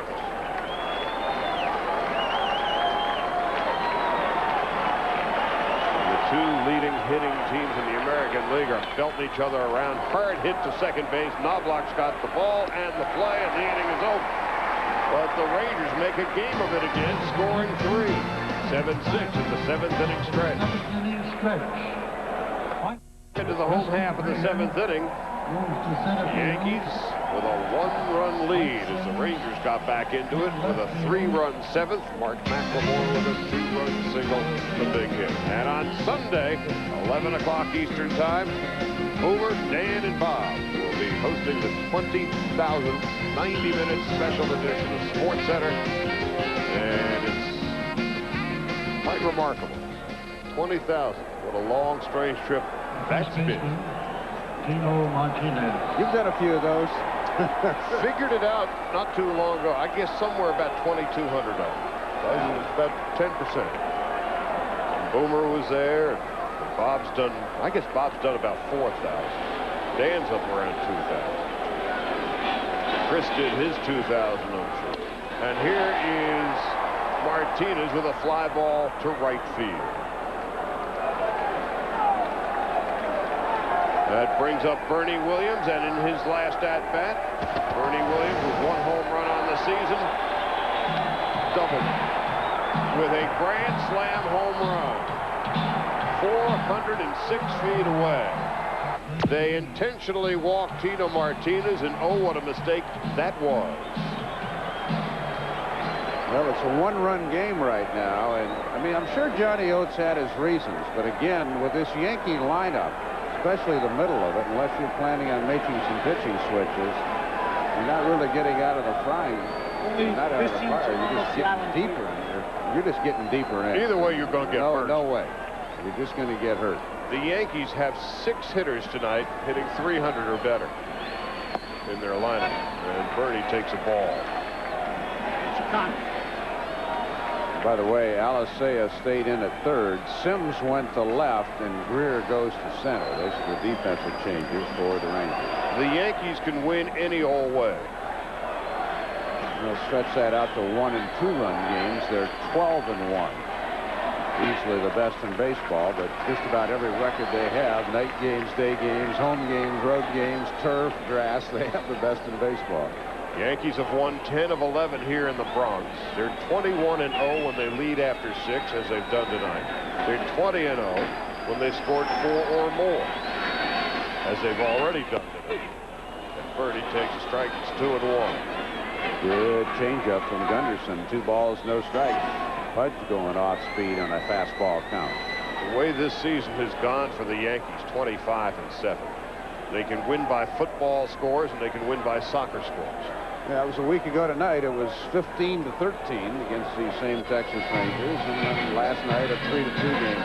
The Yankees just seem to be really a professional team that knows what it takes to win. Obviously, in baseball, over the course of 162, you're going to lose at least 60, no matter how good you are, unless you just are like the New York Yankees and the New York Giants, Cleveland Indians, 1954. But most of the time, you're going to lose 60, no matter how good you are. The old prevailing theory is everybody starts the season at 60 and 60, and is what you do with the other 42 games that spells the difference. And the other thing, the 2 best records in the history of baseball, the Cubs of 1906 and the Cleveland Indians 1954, both lost the World Series. 54, of course, as Williams takes the walk. The year of the Willie Mays catch. Dusty Rhodes. Giants come in and sweep the Indians in 4 after Cleveland won 111 games. And it took pretty near 40-something years for Cleveland fans to get over it. And Rock Raines is going to pinch hit for Darryl Strawberry. Ladies and gentlemen, Just to give you some idea of the depth on this team. Darryl's going to take a seat. Rock Raines is going to pinch hit for him. Tim Raines, number 31. One of the things Joe Torre was lamenting a little bit before the game tonight is because so many of his players have been playing well, he hasn't gotten some at-bats for guys like Dale Swaim, a guy, the switch hitter that has come over to add depth to this team. Luis Sojo hasn't played very much. Homer Bush, you hardly ever see him. So even though they do have a lot of depth, right now the club is playing so well, Joe's almost afraid to make any changes. And what is so interesting about this Yankee team is that with all the veterans, and they understand how good a ball club they've got, there is no moaning in the locker room at all. They understand their role, and they are perfectly happy. Of course, winning 25 of 32 will bring a smile to anybody's face. So here's Tim Raines hitting .311 with 2 home runs and 11 runs batted in. Raines takes it down and in for a ball, 1 ball and no strikes. Well, there's so many professionals on this team. You hearken back to the '96 World Series. Tino Martinez had knocked in 121 runs that year, but he really wasn't swinging the bat very well. And when they went down to Atlanta to play 3, Cecil Fielder played all 3 at first base. So Tino, he didn't say anything. He just took his World Series ring and said, "I'll do better next year." Cecil Fielder, on the other hand, last year, he complained a lot, and he's gone. Yeah, see you in Anaheim. And so a lot of those who are not happy in their roles last year, Charlie Hayes being another one, gone. And Raines, in his 18th season, takes 3-0. One of the things I like right now about baseball, and there certainly are some problems, but the New York Yankees and the Atlanta Braves are 2 tremendous teams, and they also have a terrific bunch of guys on the teams. I mean, that's not the case with every team, but they really have some good guys. 3 balls and no strikes, and that's a called strike.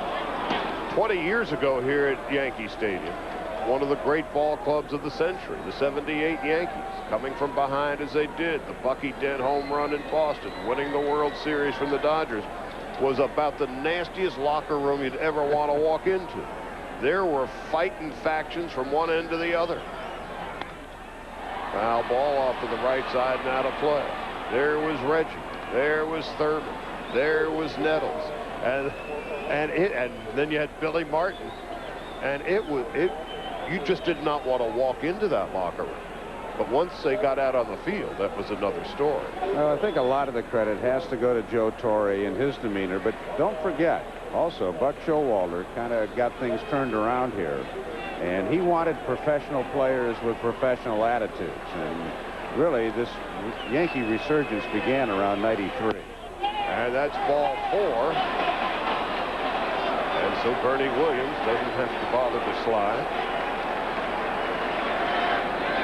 And so now it's first and second with 1 out. And that brings up Chad Curtis and brings out Johnny Oates. And that's going to be it for Eric Gunderson.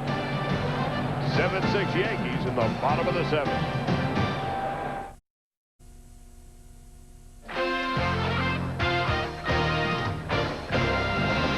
ESPN's Wednesday Night Baseball is brought to you by John Deere, who invites you to see the new LT-133, the only lawn tractor with a past as bright as its future.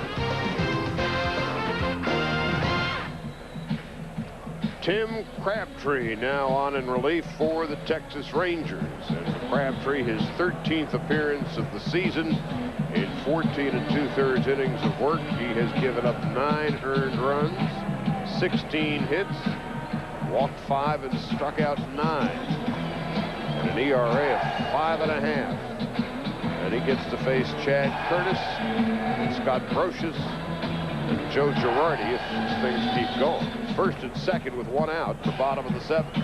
Former Blue Jay Crabtree came over in a deal earlier this year out of Michigan State University. Came over for Kevin Brown. Not that Kevin Brown. The other Kevin Brown, the catcher Kevin Brown. 3 home runs, 20 RBIs for Chad Curtis. And he takes inside for a ball. I guess it's tough going through a career being the other whatever. Kevin Brown. Amazing one. There's 2 guys in baseball right now named Jeff D'Amico. Not related. One's in the Oakland organization. Of course, the other one was Milwaukee. He's on the DL right now with a bad arm.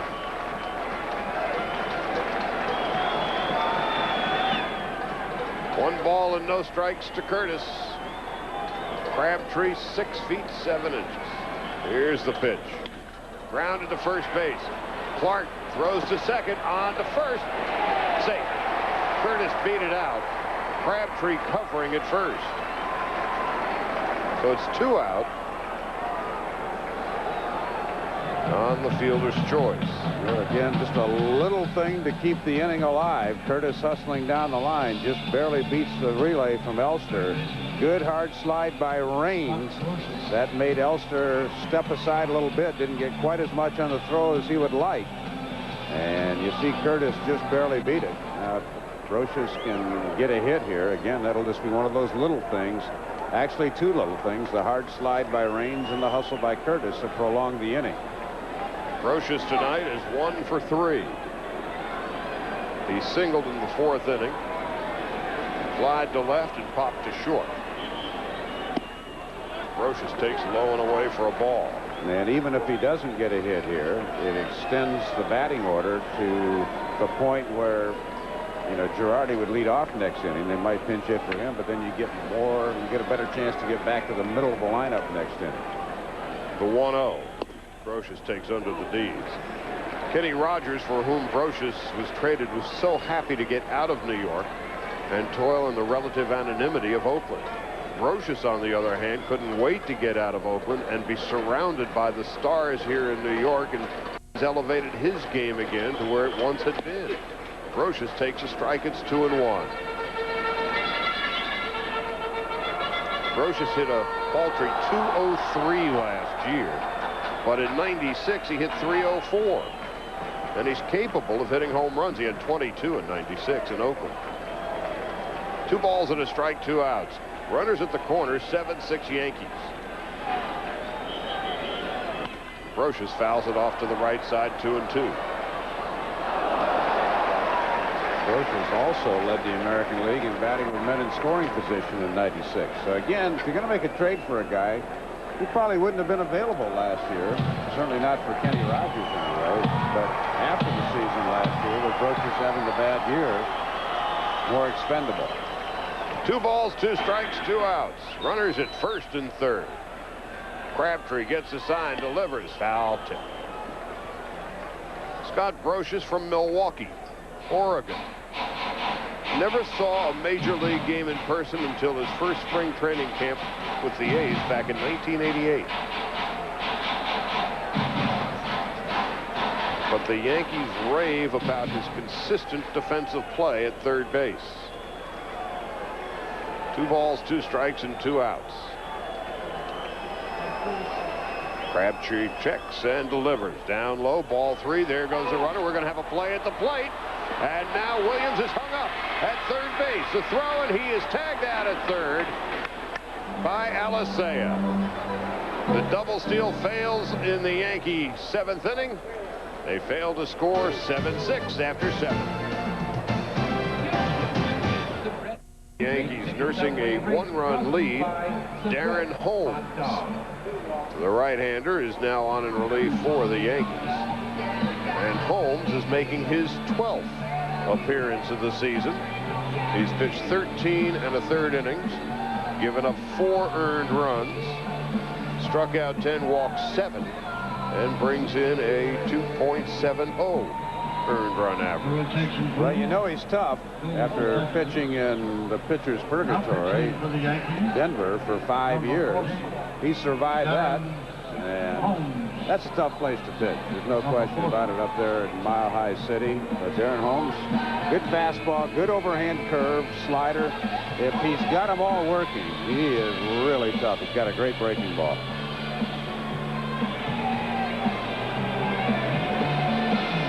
So the Yankees now have 3 relievers left in the bullpen. Willie Banks, a right-hander, Graham Lloyd, a left-hander, and Mariano Rivera. Well, I mentioned to you during the break, I was just about to say last half inning that in some instances the Yankees might try a double steal in that situation. But then again, I thought, well, with Pudge Rodriguez, they probably won't tie. Well, they did try it, and Rodriguez showed them why they shouldn't have.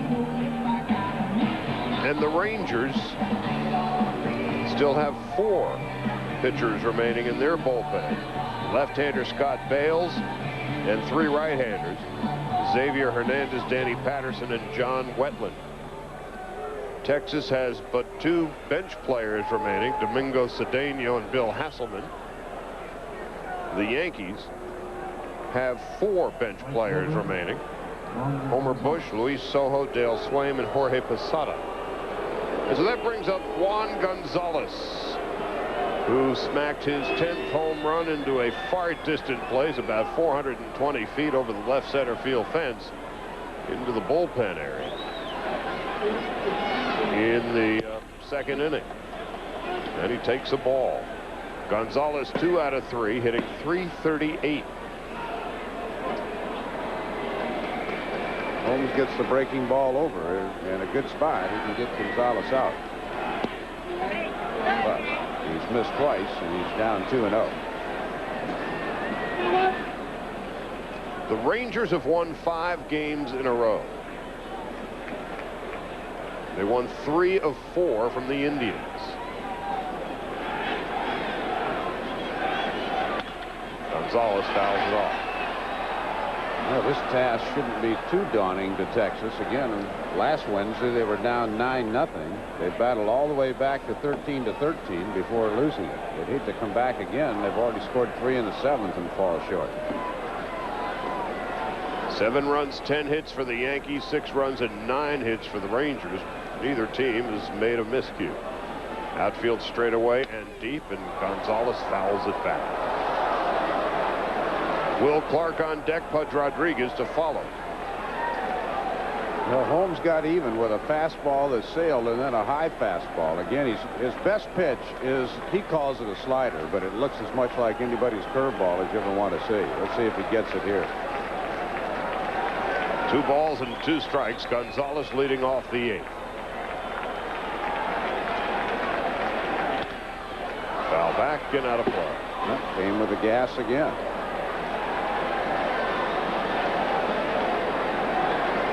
That one was down Broadway, but that's, if you're 2-0 on Gonzalez, he probably hits that out. But because he was guarding the plate a little bit, 2 balls, 2 strikes, Holmes was able to get it past him just enough for a foul. Check swing. Don Denkinger says you have another pitch to look at. In his 7 full seasons in Texas, Gonzalez has averaged 36 home runs and 110 RBIs a season. And he's yet to play more than 140 games in the past 5 years. Foul back and out of play. But he has taken off about 25 pounds. He is far less bulky. Worked with a personal trainer in the offseason, more on being explosive rather than bulking up, and it has paid off handsomely.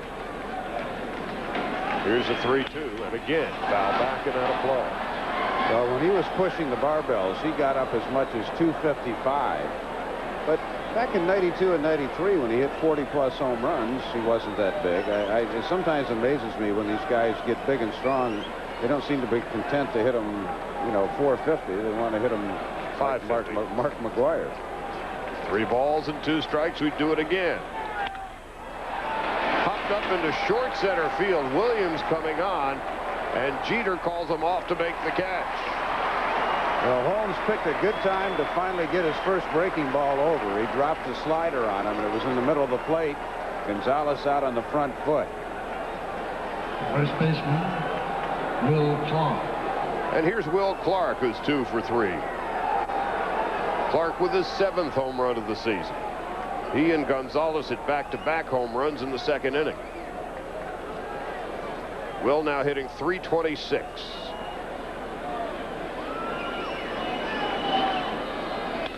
And Gonzalez pops it into short left field. Chad Curtis is there to make the call and the catch. 2 out. So Holmes quickly retires Gonzalez and Clark. And that brings up Pudge Rodriguez. Pudge hit a home run down the left field line. In his last at-bat in the 7th, he's 1 for 3. For Rodriguez, his 7th home run of the year and his 29th run batted in, now hitting .394.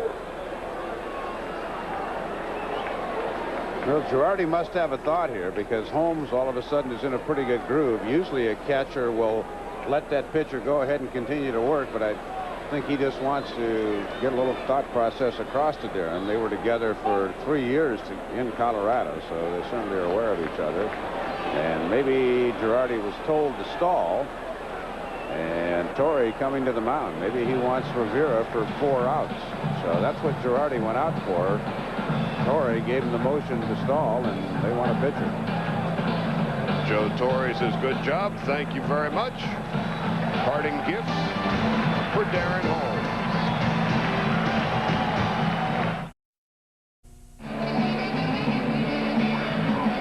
Mariano Rivera making his 10th appearance of the season. He has yet to give up a run. In 9 2/3 innings, he has given up 3 hits, struck out 6, hasn't walked anybody. A lot of differences, of course, between the American and National League, but here's a perfect example. With the number 8 hitter due up for the Yankees in the bottom of the 8th inning, Brocious, pitcher would be hitting in the 9 spot. Unless you were going to make a double switch, very few National League managers would come out and make this move at this point, because they figure, hey, Holmes got 2 guys out, get another guy out, I'll pinch hit for him, and I'll have Rivera for the 9th. But that's just one of the little subtle differences in the league. And so with Pudge Rodriguez coming up and having hit a home run in his last at-bat, the league's leading hitter facing the league's leading fireman with 2 out and nobody on. 7-6 Yankees. Rodriguez works out of the stretch, and that's a strike right down Broadway.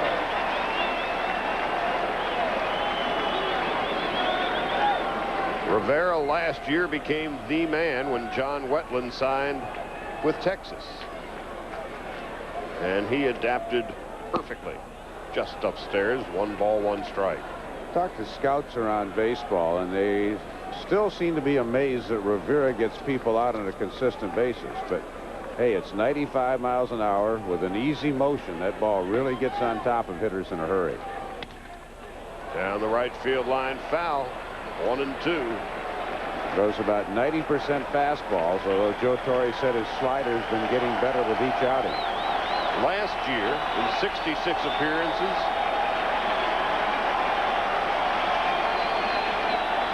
he converted 43 of 52 save opportunities. And Rodriguez fouls it off deep, but foul.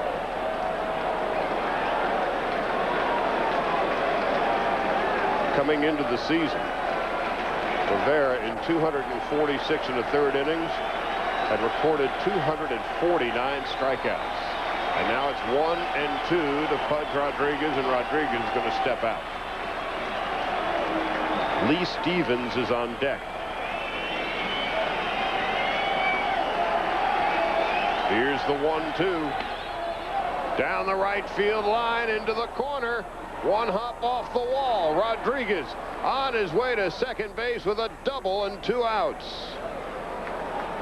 Well, Pudge, who came in with his first little minor slump of the year, 5 for 28 now with a homer and a double his last 2 times up. Designated hitter. Joe Torre is having one of those nights. Obviously, the Yankee skipper, we were talking to him tonight. I said, hey, secret? He says, getting out of the way. But every move he's made tonight, he brought in Nelson. He didn't get the job done. Stanton gave it up. Then he brings in Holmes, who does get the job done. He makes the switch to Rivera. But as a manager, you make the moves you think you should make, and then it's up to the players. And then in the bottom of the 7th, he had a double steal that got Chad Curtis caught in a rundown. Swung on and missed strike 1. And you know what about Joe Torre? If the Yankees manage to lose this one, he'll be the first guy to say, I screwed up. Lee Stevens is nothing for 3 tonight. 1 ball and 1 strike. The Yankees have Brocious, Girardi, and Knobloch due up in the bottom half of the 8th.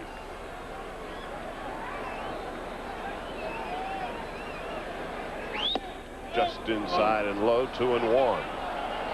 Right now, Rivera throwing more pitches than Torre was hoping. He had Rodriguez down in the count, and then Pudge took him out 2-2.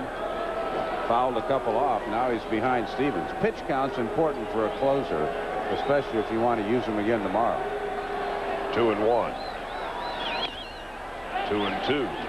The Yankees have only Graham Lloyd and Willie Banks left in the bullpen. The Rangers have the left-hander Scott Bales warming up in their bullpen. 2 balls and 2 strikes, 2 outs. Rodriguez leading off second base, tying run in scoring position. Grounded up the middle, cut off by Knobloch. He's going to throw Stevens out, and the Yankees are out of the inning. The Rangers threaten as we head to the bottom of the 8th.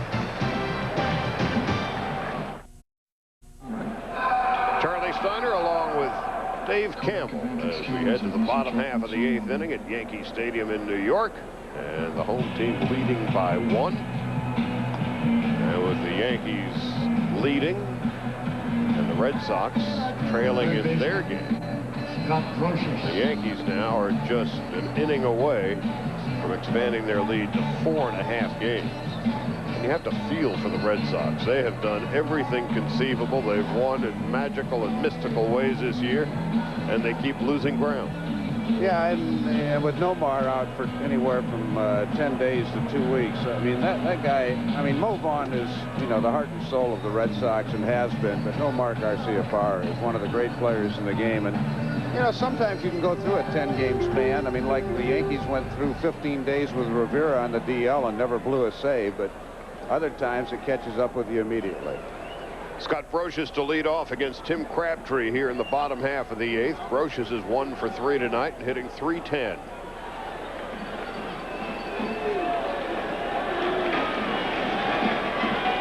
First pitch of the bottom of the 8th.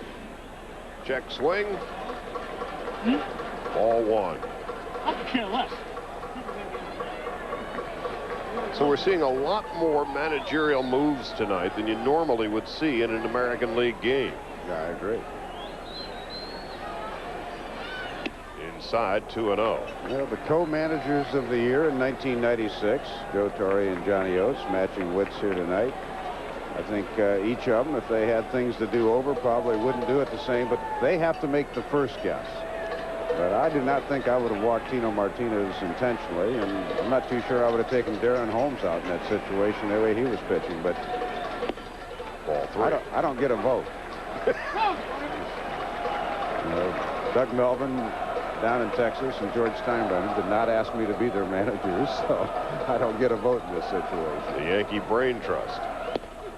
That's a call strike. And Pudge Rodriguez tonight, a home run and a double. The American League's leading hitter. 6-time Gold Glove winner. 3-1, ball 4.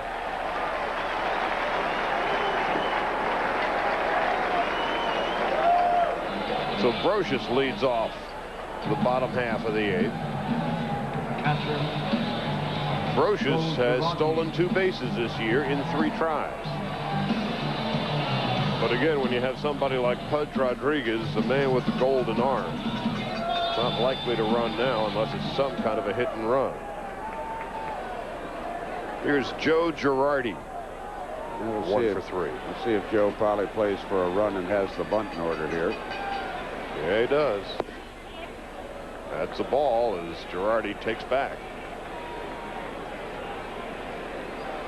Girardi with 4 RBIs on the year, and that's Willie Randolph. Second baseman for the Yankees for so many years, and the bench coach for the Texas Rangers was his shortstop partner, Bucky Dent. And Girardi bunts it foul. That was a pretty good second base shortstop combination. There's Joe Torre flashing the signs to Willie Randolph, who in turn is flashing the signs to Joe Girardi. And Girardi is still giving him the once over. And that's a good thing. I mean, that's a veteran move by Girardi. Sometimes the sign is early, but if the hitter or the runner turns away as soon as they see the sign, somebody trying to steal the sign on the bench is aware, well, it must be this very early in the sequence what sign it is. 2 balls and a strike as Alicea and Clark rush in. It's the same way with some pitcher on the mound, a man on second base. If the catcher's going to give like 5 signals, and all of a sudden after the second signal the pitcher comes into his stretch, doesn't take a rocket scientist to figure out that, hey, it's the first or second signal. And then you just, if you're a base runner trying to steal signs, you just kind of catalog that and look for what the next pitch is going to be. Brocious leading off first. And there he goes, hit and run down the first baseline and just foul. First base coach Jose Cardinal trying to plead his case to Don Denkinger. Well, again, Joe not afraid to try some things. He knows Girardi can handle the bat. He had a favorable count at 2-1, so they switched up from the bunt to the hit and run, and Girardi didn't miss the bag by much. Don Zimmer. Zim saying, yep, good move, good move. Of course, Zim a riverboat gambler anyway. I think sometimes Torre has to temper the enthusiasm with Zim. Spent a lot of time with Zim tonight. 2 balls and 2 strikes. An original Met in '62. Foul back and out of play. Don Zimmer, now 67 years old, and 50 years in Major League Baseball. He was a player with the Dodgers in Brooklyn and LA, the Cubs, the Mets, the Reds, and Senators. A manager with the Padres, the Red Sox, the Rangers, and Cubs, and a coach with the Expos, Red Sox, Cubs, Giants, Rockies, and Yankees. He has seen pretty near everything. And here's the pitch, grounded over the glove of Will Clark. Brocious will go to third on the hit and run, and it's first and third and nobody out. Some fancy hitting by Joe Girardi.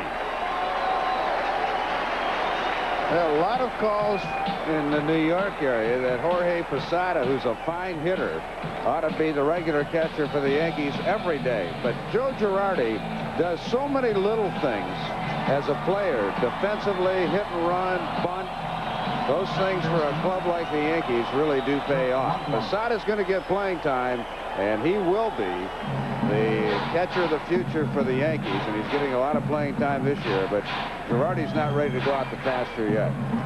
And now the Rangers are in a hole. They trail by a run. The Yankees with first and third and nobody out. The infield is in for a play at the plate. And Chuck Knobloch, who handles the bat well. And Knobloch takes the ball inside. Chuck tonight has 3 hits, a double and 2 singles, and has lifted his batting average to .258. The Yankees with a record of 21-0 when they've led after 6. And Knobloch takes inside and high. It's 2-0. Derek Jeter, who hit a home run tonight, is on deck. Paul O'Neill to follow. Tino Martinez after that. Bernie Williams after that. The Rangers are in a heap of trouble.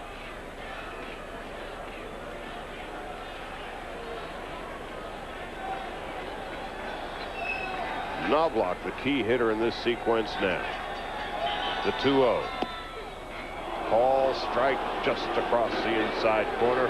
It's 2-1. That's the difference between Knobloch and a home run hitter. Home run hitter gets 2-0. They look for something in to rip. Knobloch was looking for a ball out over the plate to try to hit to right center field and up. He's a situational hitter. Crabtree made a good pitch on him. 2 balls and a strike to Knobloch. Leaning over the plate. Drilled into center field. Base hit over the outstretched glove of Kevin Elster. And so by having the infield in, it costs the Rangers a run. Well, it's one of those you just get beat because you had to play the infield in. It was all set up by the walk and then the hit and run by Girardi. Crabtree made a fairly good pitch in on the hands of Knobloch, but it was a little up. And Elster just helplessly going back and kind of flailing away. So the Yankees have added an insurance run here. With the infield in on the lip of the grass, a little humpback single over the outstretched glove of Kevin Elster, and it is now 8-6 Yankees. And still nobody out. And that brings up Derek Jeter. Jeter with a home run, his 6th of the season tonight, a walk. Flied to left and bounced to third. Well, let's see what Torrey does here. He could bunt, although pretty sure you'd see the left-hander Bales coming in to pitch to O'Neill and Tino Martinez. But it could be Joe would go for the bunt to try to set up a couple of more insurance runs. Elster and McLemore at double play depth. Alicea at third and Clark at first are in on the grass. And a ground ball. It's going to be an infield hit. Kevin Elster could do nothing but eat it. Well, just the threat of the bunt had Alicea playing in at third base, and that was enough just that he couldn't get it. It would be a double play ball. Deflected it to Elster. But now with the bases loaded, nobody out, Johnny Oates wants the left-hander. Alicea, who was in, had no chance, and all Elster could do is hang on to it. And Johnny Oates said thank you very much to Tim Crabtree. Scott Bales is on his way in, and he'll face Paul O'Neill with the bases loaded and nobody out. 35-year-old Scott Bales now on in relief. Bales making his 12th appearance of the season with a rather hefty 6.30 earned run average, giving up 7 earned runs in 10 innings of work. He struck out 9 and walked 4. Bales, an interesting story. Mired in the Blue Jay farm system in 1993, he retired. That was it. And it was more than 5 years between major league appearances. Between 1992 and then with Anaheim last year. He came back. He's pitching semi-pro ball at home. Decided to give it one more shot. And so now with the bases loaded and nobody out, infield in for a play at the plate, and here's Paul O'Neill, who is 1 for 4 tonight. A double. And right back to Clark. Play at the plate for one. Back to first. Double play. So Scott bails, 1 pitch and 2 outs. Paul O'Neill pulled off the breaking ball just a little bit. Nice play by Clark. He gave Rodriguez a throw he could handle. And back to first for the old 3-2-3 double play. Tino Martinez. Perfect throw to Rodriguez. And so now runners at second and third and 2 out. And here is Constantino Martinez. I do think that Brocious might have done a little better job of sliding at the plate, trying to get a shot at the legs of Rodriguez. And with 2 out, Martinez takes a strike. Charlie, you and I were talking to Joe before the game today, and one of the things he said about his team is, well, we don't strike out very much. Well, they've only punched out 2 times. This inning, there hasn't been a ball hit hard yet they do have a run in and are threatening for more. Nothing in 1. Nothing in 2 to Martinez. Tino tonight is nothing for 3 and an intentional walk. He was walked to load the bases in the 5th inning, and Bernie Williams responded with a grand slam home run. In retrospect, that might have been the turning point of this game. No balls and 2 strikes to Tino Martinez, hitting .325. Here's the pitch. Popped up. Mark McLemore is camped under it and makes the catch, and the inning is over. Now the Rangers have 3 outs left. Kevin Elster, Luis Alicea, and Mike Sims are due up. So Mariano Rivera in the market for his 7th save of the season.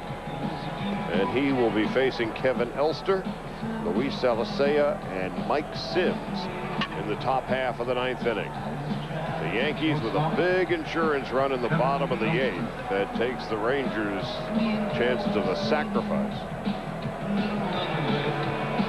out of their hands now.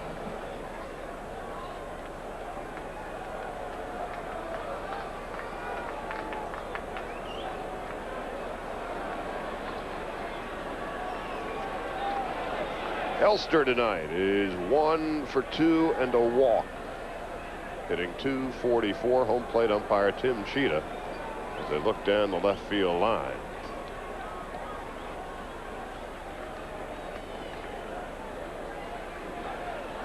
The Mets and Padres are coming up right after we are done. That's a call strike. Mets haven't been able to buy a break. They're getting rained at everywhere, up to and including San Diego. Yeah, what have they got, 9 guys on the DL? Maybe it's a blessing, though, if a lot of those games are going to be played later on, although they play San Diego, too, tomorrow. That's a swing and miss, nothing to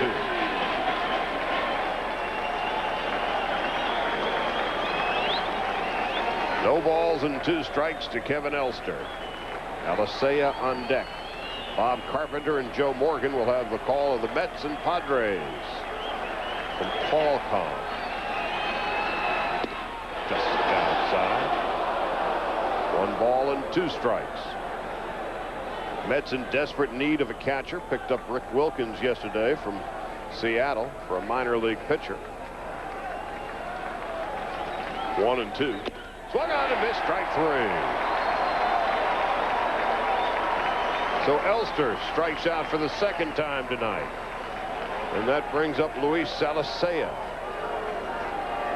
Well, a couple of clubs that, if things stay pretty much the same, figure to maybe have a chance to meet in postseason again. Right now, the Yankees won 2 down in Texas, have the upper hand in this one. This has been an entertaining game, well played, a lot of home runs, been a good ball game. This copyright telecast is presented by the authority of the Office of the Commissioner of Baseball and may not be reproduced or retransmitted in any form. The account description may not be disseminated without the express written consent of Major League Baseball. Disseminated. It's a new line for this year. So if you're doing it, you're under arrest. 1 ball, now 2 balls and no strikes to Alicea. Alicea pinch hit for Fernando Tatis in the 7th inning and doubled.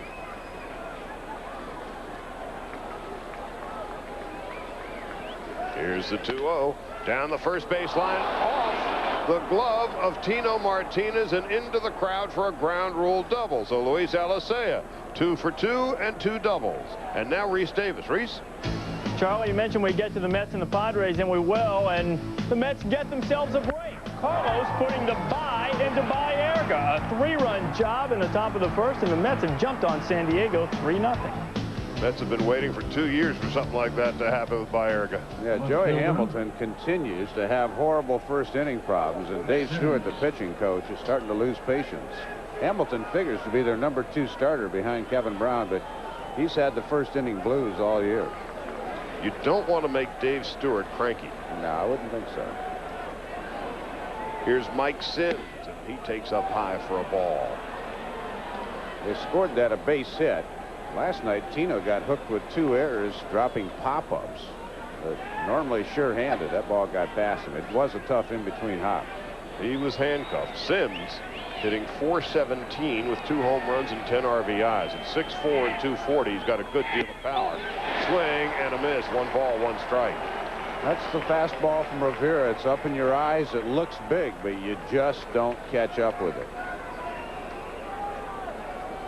It's one of those optical illusions as a hitter. When you see that ball right in your eyes, you think you can hit it, and you never do. Not when it's 95. 1-1. And Sims will have to wait as Rivera gets Alicea back to second. But Alicea really is inconsequential with the Yankees leading by 2. 1 out in the 9th inning. Up high, 2 balls and a strike. At 6 feet 4 inches, a pitch that is high to Sims is really high.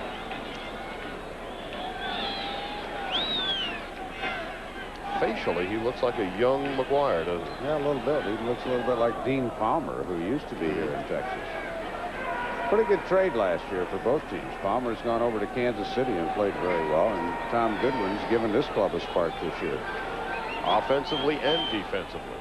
The Rangers have yet to make an error in the outfield this year. 2-1. The pitch to Sims. Swung on and missed, strike 2.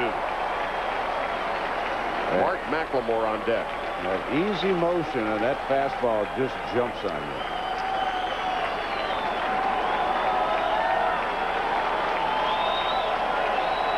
Just late. 2 balls, 2 strikes. What's left of the crowd of 23,000 on their feet. Strike 3.